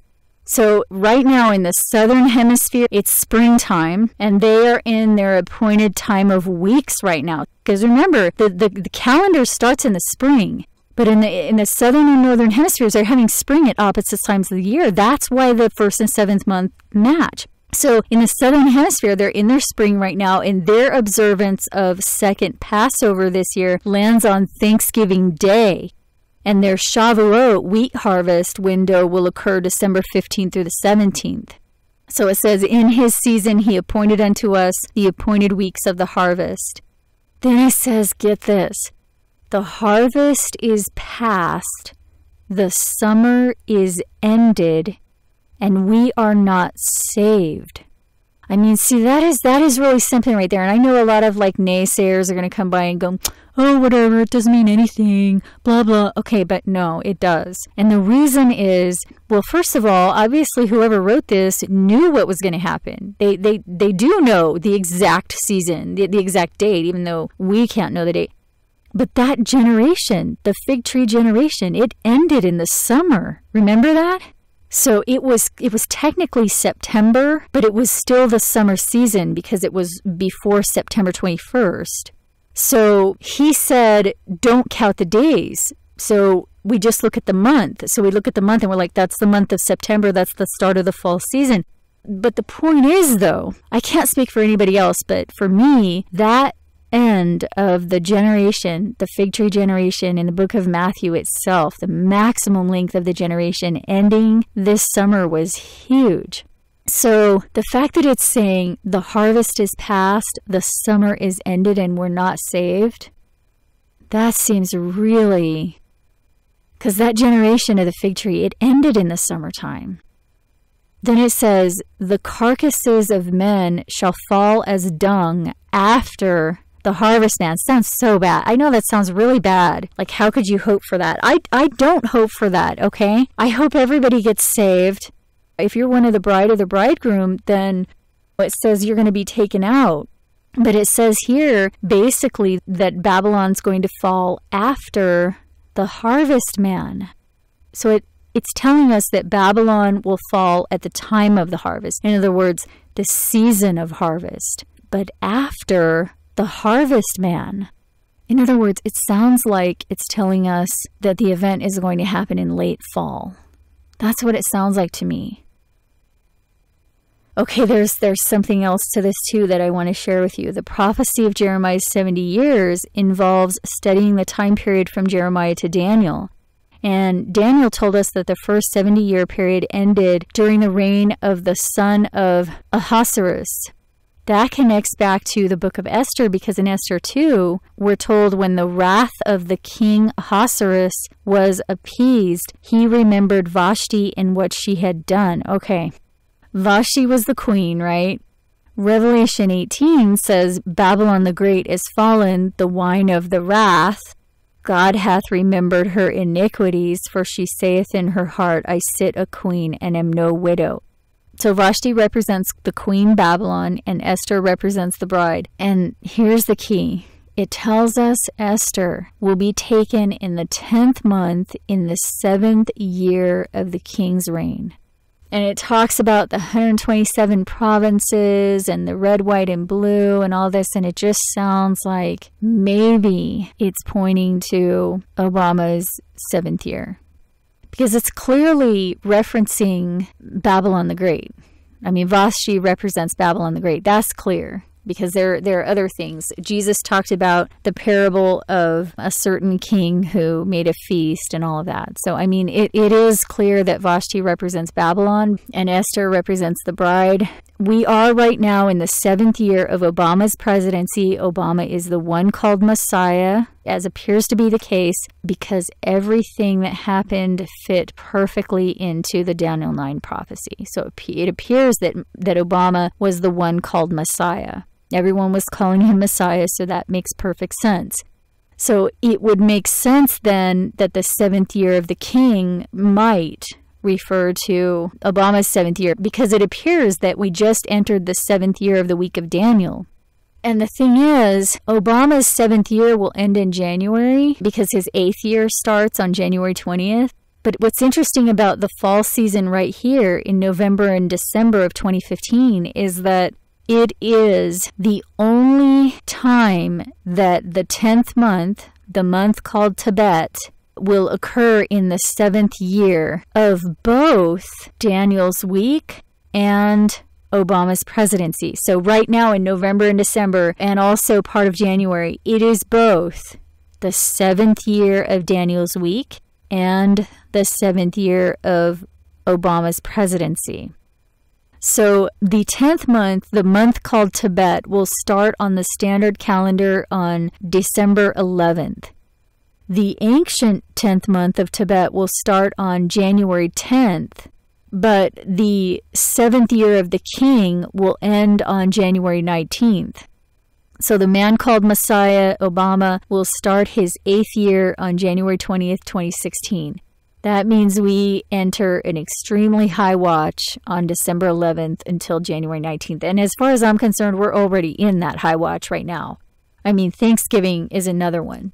So I'm not trying to say I know the day or the hour or anything like that. I'm pointing out some really, really major events that are lining up right now. And this has never happened any of the other years, any other season ever. It's never happened like this before. And sure, we've had things line up before, but nothing this major. I mean, these are major events. The end of the 1260 years, that's huge. The end of Jeremiah's 70 years, I don't think you can get more huge than that. The end of the fig tree generation in Matthew 24, those are the biggest things. I mean, I don't know of anything that's bigger than that. The 400 years of affliction, that's the other thing. If the affliction started in 1619, and I know people disagree with that, and I don't care, because I believe it. If it started in 1619, then 400 years later would be 2019. But the affliction has to end by 2019. That means the final time of trouble would have to be before that. So 3.5 years before 2019 is 2015 or 2016. So I just can't get over it. Jesus said, you pray your flight is not in the winter. And this year, the fig tree generation, as it appears to be right now, ends in the fall season of 2015. So by December 21st to the 23rd, that fall season will pass. And also the fig tree generation with it. And remember in that other video where we were going over the actual length of the generation and we were trying to find it and we were calculating the years from Abraham to David and we were looking at Kohath? Remember the 70 descendants of Jacob? When Jacob entered Egypt, there were 70 of his descendants with him, and Kohath was the 15th of those 70. Think about that Kohath is the key to the whole length of the generation. The generation is ending in 2015, and the 70 years are ending in 2015. So I'm not saying for sure, no one knows, but I've never seen this many extremely important parts of the prophecy line up like this in one season. So I just wanted to let you know. For more information, you can watch the playlist Bibles Count. Mji mkubwa wa technology. Isaya 21 mstari wa 9.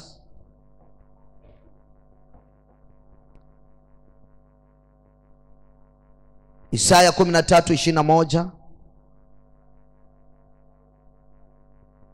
Funuo 17 mstari wa 2. Isaya 48 mstari wa 20.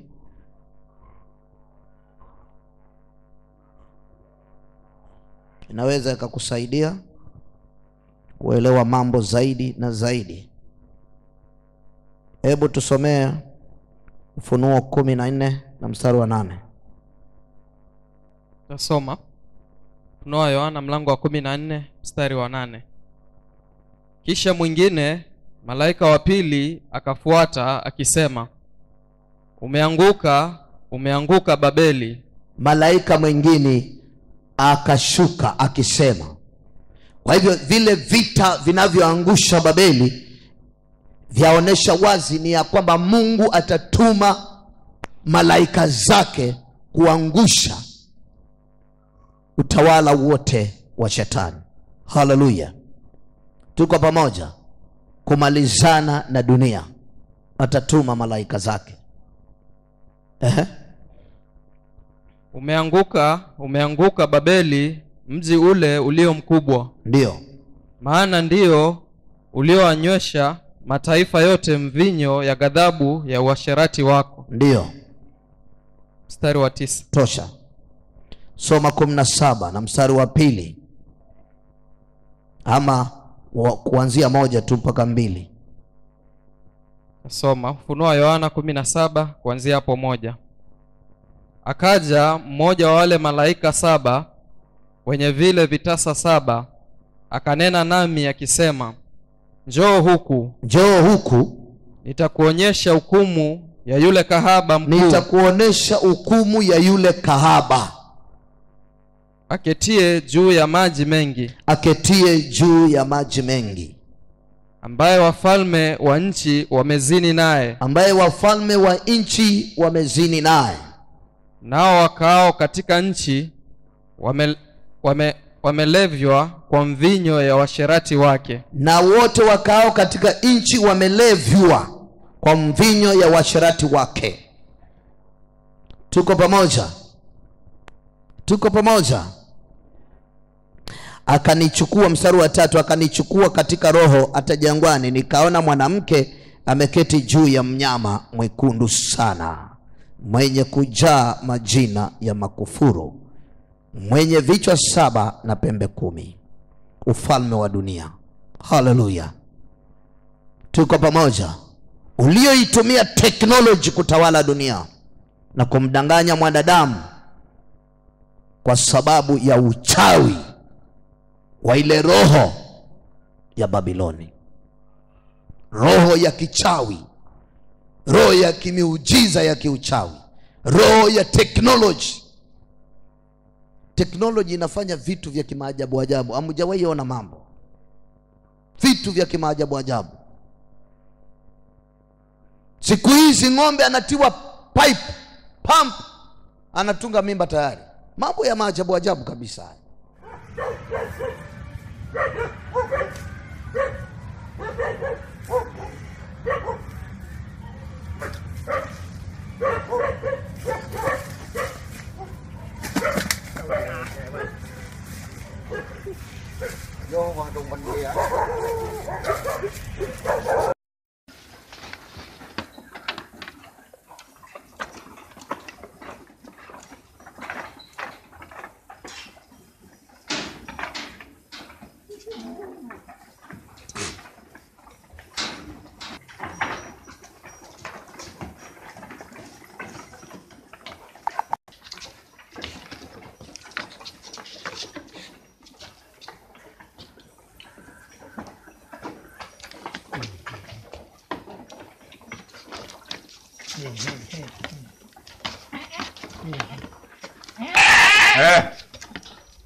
Ng'ombe siku hizi hahitaji ati apandwe na ng'ombe mwingine, no, anaingizwa pipe, mimba tayari. Haya, wanadamu nao hivyo hivyo, wanawekwa mimba, paka wanaume wanawekwa mimba.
mambo ya maajabu ajabu hii. Miujiza ya kimazingaombwe tu.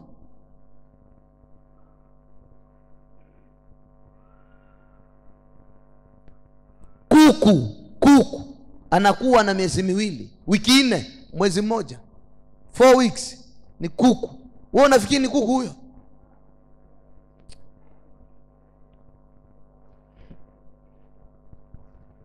Alafu unaenda unakaa kwa hoteli unasema lete chips na chicken. Wewe ni mfano wa kuku, si kuku huyo. Ni kiini macho hicho unakula. Na ndio ujue ni kiini macho cho kansa. Anakuroga, huu ni uchawi unakula. Anaroga mwili wako. Si tumeshuhudiwa na neno la Mungu kwa uchawi wake. Ni uchawi huu.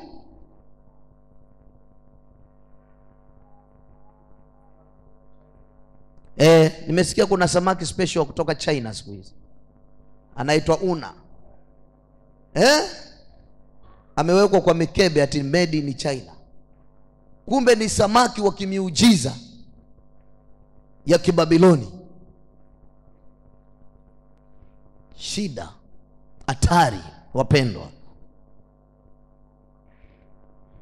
Afadhali hivyo red line imechorwa na Mungu, tusivuke hapo.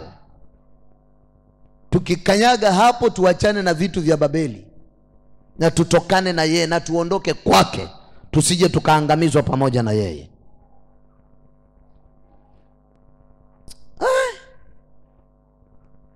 Biashara amefanya hivyo, vitabu nimekupatia, biashara amefanya. Yaani na Mungu Mungu ni wa maajabu jamani.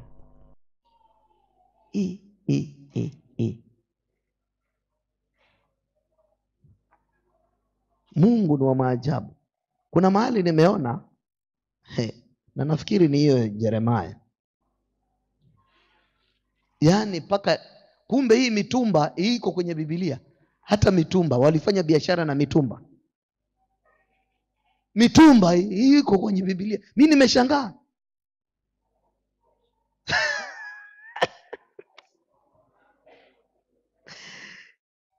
Yaani Mungu aliona paka mitumba na leo naita mitumba. Nani alikwambia naitwa mitumba?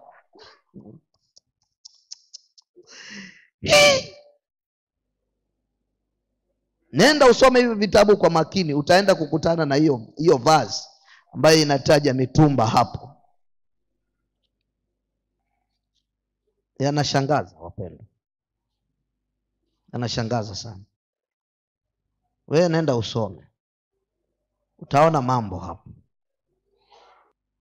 Hiyo vitabu vya Isaya, Yeremia, nenda visome. Utaona, utaenda kukutana na mahali mtumba umetajwa. Ndipo utakapojua hakuna neno lililo siri mbele za Bwana. Haleluya. Tuko pamoja? Hakuna neno ambalo ni siri mbele zake. Vyote vimenakiliwa kwenye maandiko.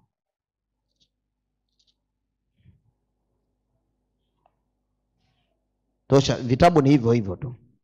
Haina shida, wewe soma. Patia Yesu sadaka ya makofi.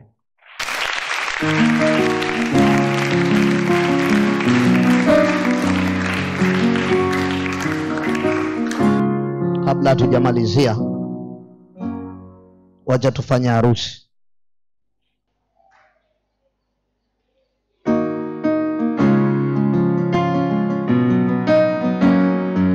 Haya, namtaka hapa Ali Sulubu na Daniel Mnyambo.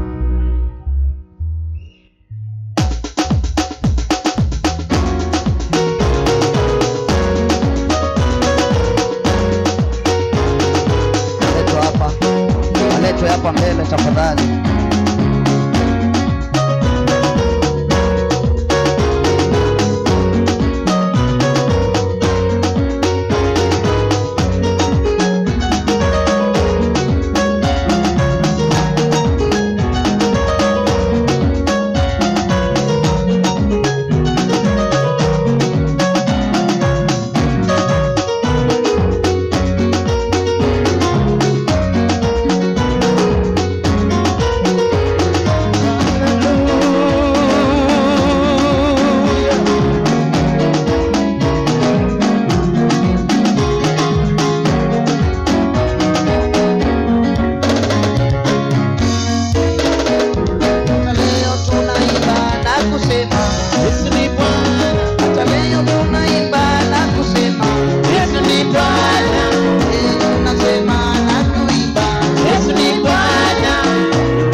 Okay.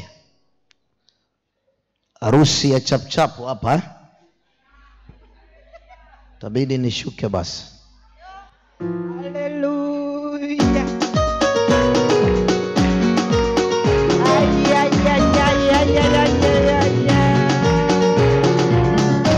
Siku zote tunaimba tukisema ni Bwana. Siku zote tunaimba sisi Yesu ni Bwana. Siku zote tunaimba sisi Yesu ni Bwana. Ametutengeneza tunaimba Yesu ni Bwana. Ametutengeneza tunasifu Yesu ni Bwana. Vijana wanataka kuchukua picha. Nimekuambia shida iko kwa vijana tu. Amina. Yao wamesonga mbele wachukue picha. Chukueni picha. Wacheni wachukue picha vijana.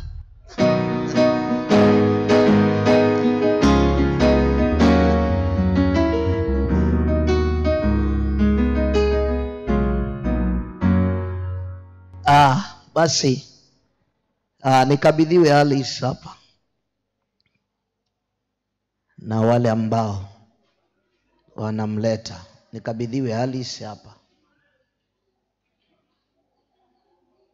Wazazi wako pengine? Basi wazazi waje. Wakuje basi. Wazazi wakuje. Wazazi wakija wengine wanarudi.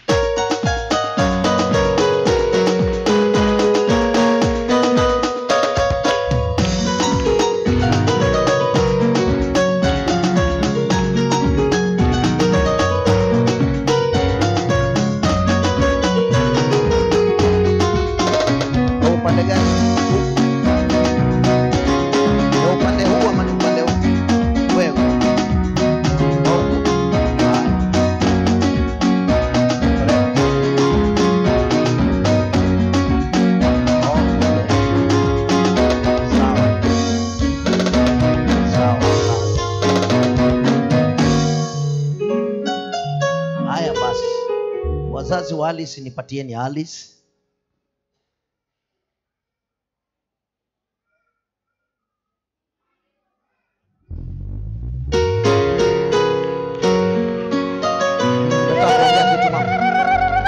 Nataka kuongea kitu.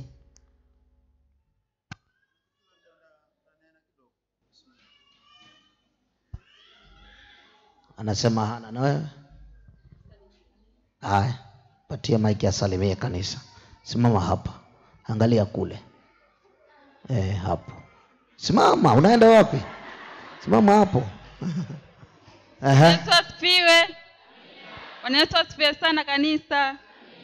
Namshukuru Mungu kwa yale ametenda, kwa sababu hakuna mwanadamu awezaye ila tu ni Mungu tu peke yake. Bwana Yesu asifiwe. Kwa majina yangu naitwa Juliet Sulubu. Huyu bibi harusi ni mdogo wangu.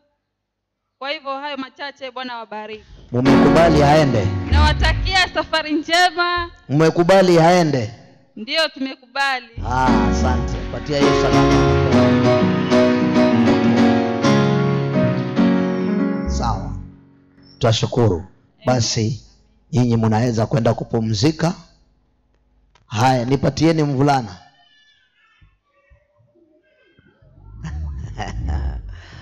Amina. Asante. Haya, nani anataka kuongea? Haya, mpe kipaza sauti. Bwana Yesu asifiwe. Bwana Yesu asifiwe tena. Kwa majina yangu naitwa Jafet Mnyambo. Ni mkubwa wa Daniel Mnyambo. Ningependa kutoa shukrani kwa Mungu kwa kufanikisha siku hii ya leo ya mdogo wangu kupata jiko lake. Ni hayo machache na Mungu awabariki sana.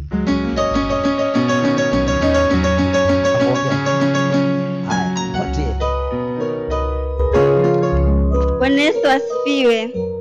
Asifiwe tena. Mimi naitwa Esther Santa Kenga. Esther, ulikuwa hapa ukakimbia wewe. Daniel ni ndugu yangu, kaka yangu. Na namshukuru Mungu ambaye amewezesha kuchagua chaguo hili la kuwa kitu kimoja, maana katika Biblia Genesis chapter 2 verse 24 inasema ya kwamba Mungu wakati aliumba vitu vyote, mpaka akaumba mwanadamu, akaumba mwanamume, lakini akaona vitu vyote ni vizuri, akasema vitu zote ni nzuri, lakini ilipofika mahali pa Adamu alikuwa peke yake, akasema sio vizuri Adamu kuishi peke yake, kwa hivyo akamtafutia msaidizi ambaye ni mwanamke. Bwana Yesu asifiwe. Pia tunaposoma katika Mithali 18:22 inasema ya kwamba apataye mke amepata chombo chema. Kwa hivyo ndugu yangu hapa amepata chombo chema. Mbarikiwe. Hiyo sadaka ya makofi, sawa? Umekubali huyo aje kwenu? Umemkubali eh? Haya, asanteni. Haya, tuketi. Niachie wao sasa.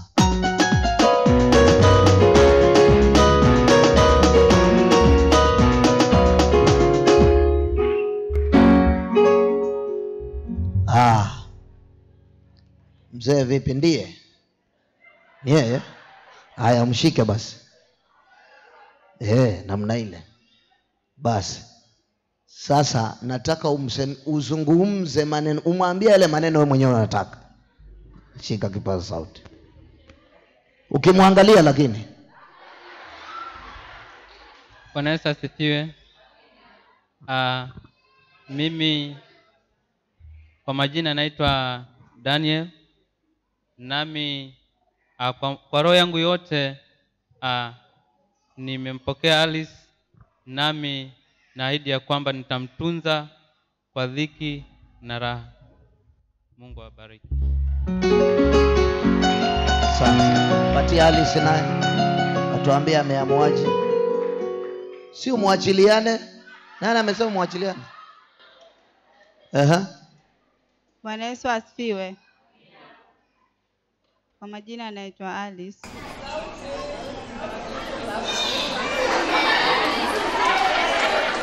Kwa majina naitwa Alice.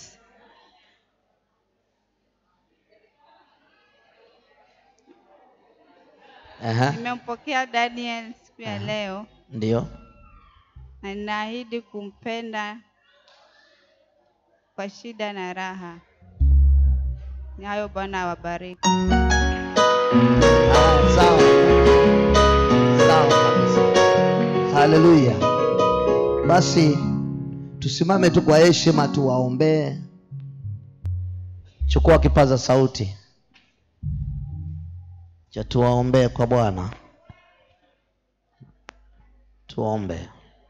Baba wa uzima, katika jina la Yesu, sifa zote ni zako siku zote, kwa sababu hakuna kama wewe. Mfalme wa majeshi, siku hii uliitenga kwa ajili ya vijana hawa wawili, ya kwamba inapofikia siku ya leo hawatakuwa tena wawili, bali watafanyika kuwa mwili mmoja. Na mbele ya mashahidi hawa wote walioko mahali hapa, Mfalme, tazama leo tunawaombea kwako, upate kuwapa kibali cha kuishi na ndoa yao ukaibarikie. Nenda Bwana wa majeshi, ukazidi kuwa pamoja na wao na kuwakuza katika neema yako na katika nguvu za uwezo wa Roho Mtakatifu, ukiwasaidia maisha ya kila siku ili wazidi kukaa ndani yako Yesu. Walinde pamoja na uzao utakaowabarikia na kuwapatia Baba, walinde mchana na usiku. Yule mwovu asipate nafasi ya kuingililia ndoa hii kuanzia leo. Mipango yake sisi tunaikataa na kuilaani katika jina la Yesu. Shetani akashindwe. Wanadamu wenye hila wasiopenda wengine wakiishi vizuri na kwa amani, wasione hii familia, mbali wafichwe katika macho yao katika jina la Yesu. Na Bwana Yesu ukakae pamoja na wao, ukaenende pamoja na wao, na ukazidi kuwabariki na kuwapanua, ili wasifanyike kuwa hivi walivyo, mbali wakazae matunda na kupata watoto. Nasi tutazidi kulibarikia jina lako, kwa sababu ili ni neno lako nalo litimiza juu ya maisha yao. Na kwa sababu hiyo Bwana Yesu, ndoa hii tunaibariki leo. Tunaachilia baraka zote zake Ibrahimu, Isaka na Yakobo zifuatane pamoja na wao kwa utukufu wa jina la Yesu, ili mkono wako ukapate kutembea pamoja na wao. Bwana wa majeshi, kwa sababu ilikupendeza ukawaunganisha, sisi tunakushukuru kwa ajili yao na tunasema Yesu ni asante. Asante mfalme wa majeshi, asante Baba, na ni kwa jina la Yesu Baba tumebariki ndoa hiyo. Amina. Patia Yesu sadaka ya makofi. Basi kutoka leo kirasmi imetangaza Danieli pamoja na Alice kuwa ni bwana na mke kirasmi kwa jina la Yesu. Basi amani ya Bwana. Nenda na mkeo, nenda na bwana yako. Wamama mnampokea mama mwenzenu, basi mpokeeni. Hamtaki kumpokea? Wazee mnapokea mzee mwenzenu, mpokeeni.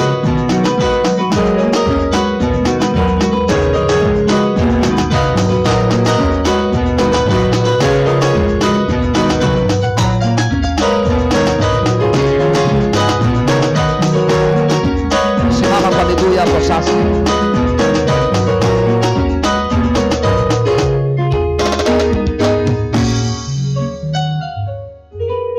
Sitaki leo tuharibia wakati maharusi.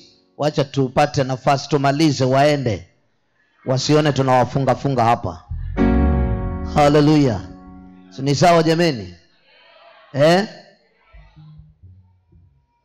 Haleluya. Basi tupate wimbo wa kuabudu ili tuombe, tufumukane.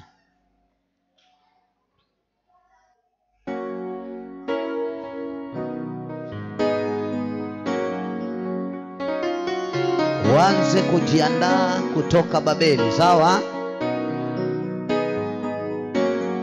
Maana hakuna lengine.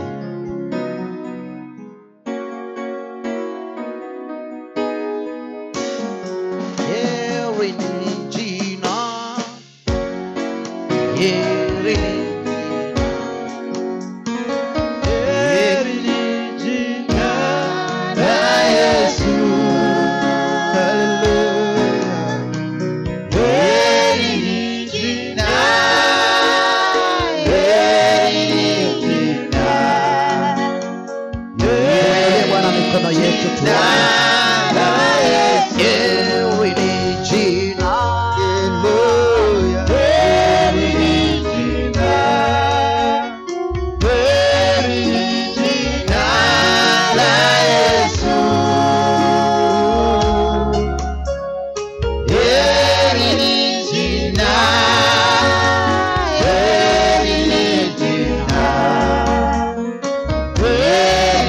Jina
za Bwana kila mtu. Heri ushindi wa Baba. Heri ushindi. Heri ushindi. Haleluya. Heri ushindi. Heri ushindi. Heri msamaha. Heri msamaha. Heri msamaha wa Yesu Baba. Heri msamaha. Heri msamaha. Heri msamaha wa Yesu. Heri msamaha. Heri msamaha. Ende mbele za Bwana. Wewe ni Bwana wa mabwana. Hakuna Mungu kama wewe. Heri msamaha. Heri msamaha. Heri msamaha. Heri ni jina. Heri ni jina. Oh Baba. Heri ni jina.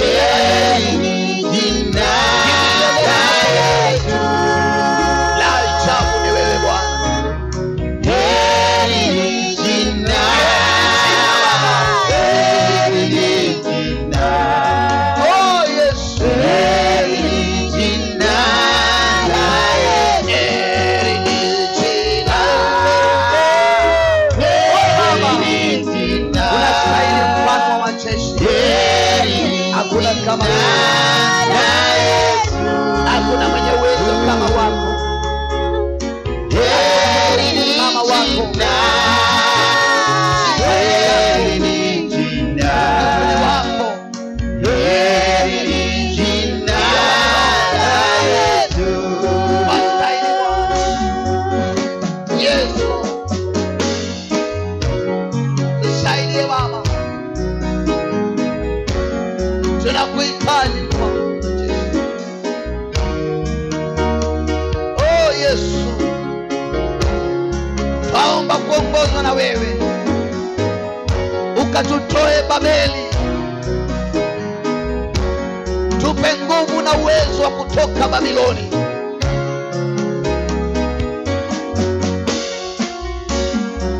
Tupe nguvu na uwezo wa kutoka Babeli. Wewe ni mwaminifu.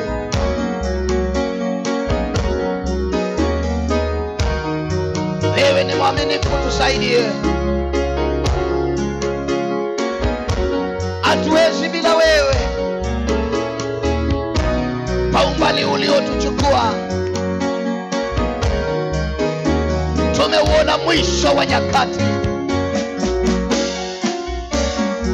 Mwisho ndio huu Baba. Umetuambia tokeni kwake huyo Babeli aliyekaa mkuu. Bwana tusaidie. Bwana tuwezeshe. Tuongeze imani. Tuongeze imani. Yesu.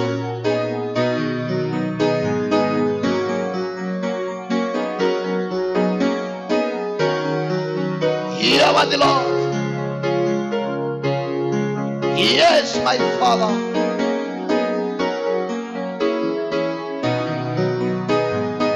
Yes, my Lord.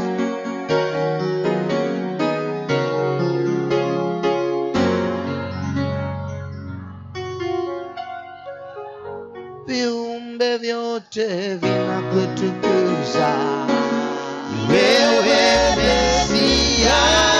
Viumbe vyote vinakutukuza wewe Mesia. Viumbe vyote vinakutukuza wewe Mesia. Viumbe vyote vinakutukuza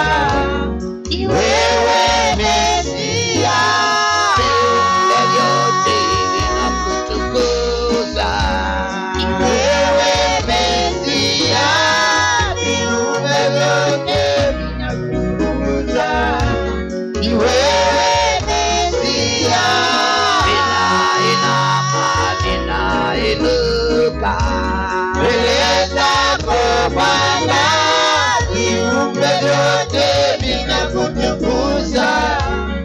Wewe Mesia, inama vinainuka mbele zako Bwana, viumbe vyote vinakutukuza. Wewe Mesia, inama vinainuka mbele zako Bwana, viumbe vyote vinakutukuza. Wewe Mesia, viumbe vyote vinakutukuza. Wewe Mesia, viumbe vyote vinakutukuza. Wewe Mesia, viumbe vyote vinakuinua. Wewe Mesia, viumbe vyote vinakutukuza. Wewe Mesia, vinainama vinainuka mbele zako Bwana, viumbe vyote vinakutukuza. Wewe Mesia, vinainama vinainuka mbele zako Bwana, viumbe vyote vinakutukuza. Wewe Mesia.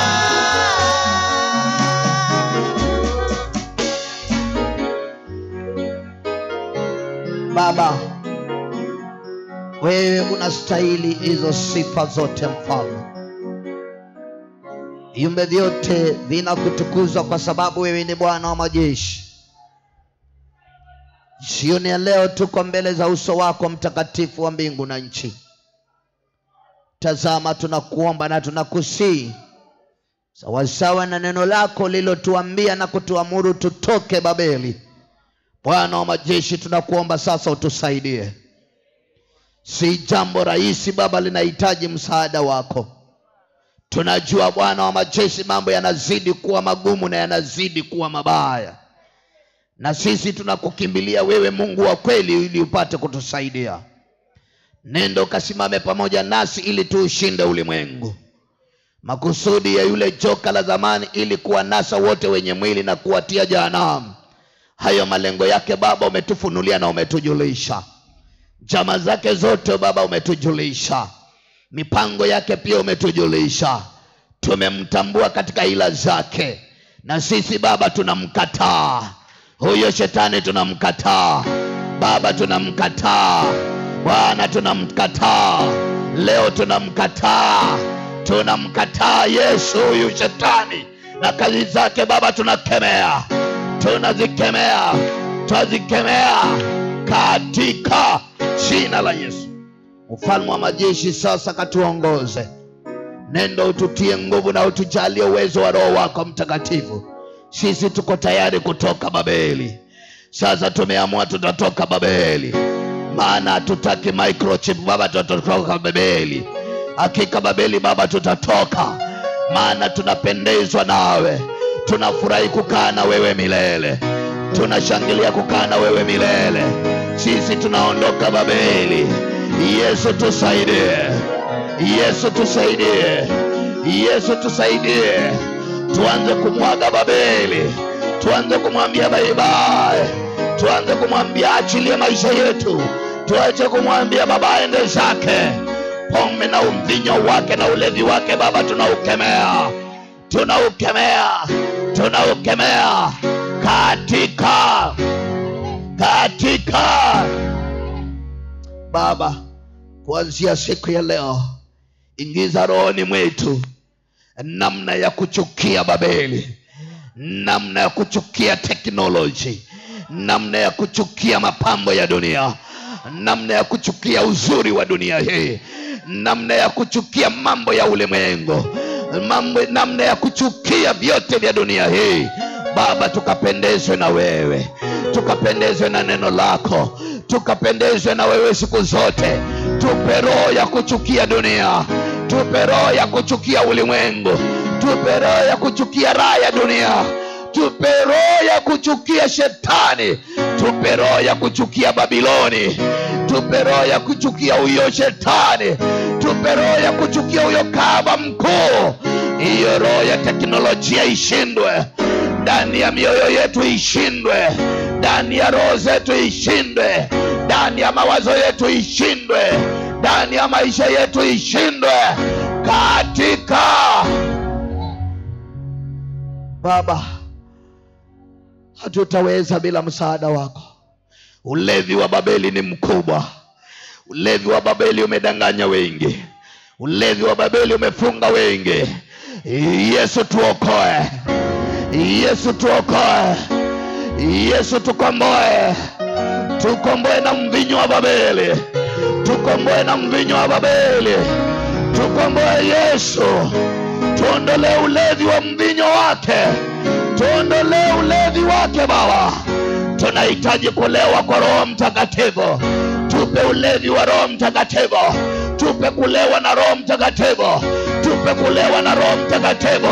Tupe kulewa na Roho Mtakatifu. Tupe kulewa na Roho Mtakatifu.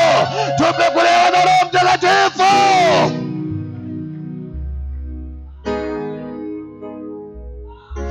Mvinyo wa kahaba yule mkuu hatutaki tena. Mvinyo wa kahaba huyo mkuu Baba hatutaki tena. Kazi zake leo tunakanyaga. Mipango yake tunakanyaga. Kuzimu tunakanyaga. Baharini tunakanyaga. Huko underground tunakanyaga. Anakopeleka ufundi wake tunakanyaga. Mapambo yake kutoka baharini tunakanyaga. Kazi zake tunakanyaga. Na jeshi lake tunakanyaga. Mipango yake tunakanyaga. Hila zake tunakanyaga. Katika shetani ashindwe. Ashindwe. Ashindwe. Ashindwe. Malikia wa bahari ashindwe. Ashindwe. Ashindwe. Katika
tunasema Yesu ni asante. Asante Yesu kwa ushindi wako. Asante Yesu. Asante wewe wanaoma Bwana. Wewe unatujali, tunasema tena ni asante. Asante Bwana wa mabwana. Ni kwa jina la Yesu. Tumeomba. Na kiu vyote vyanisonga, nimeamua sitarudi nyuma.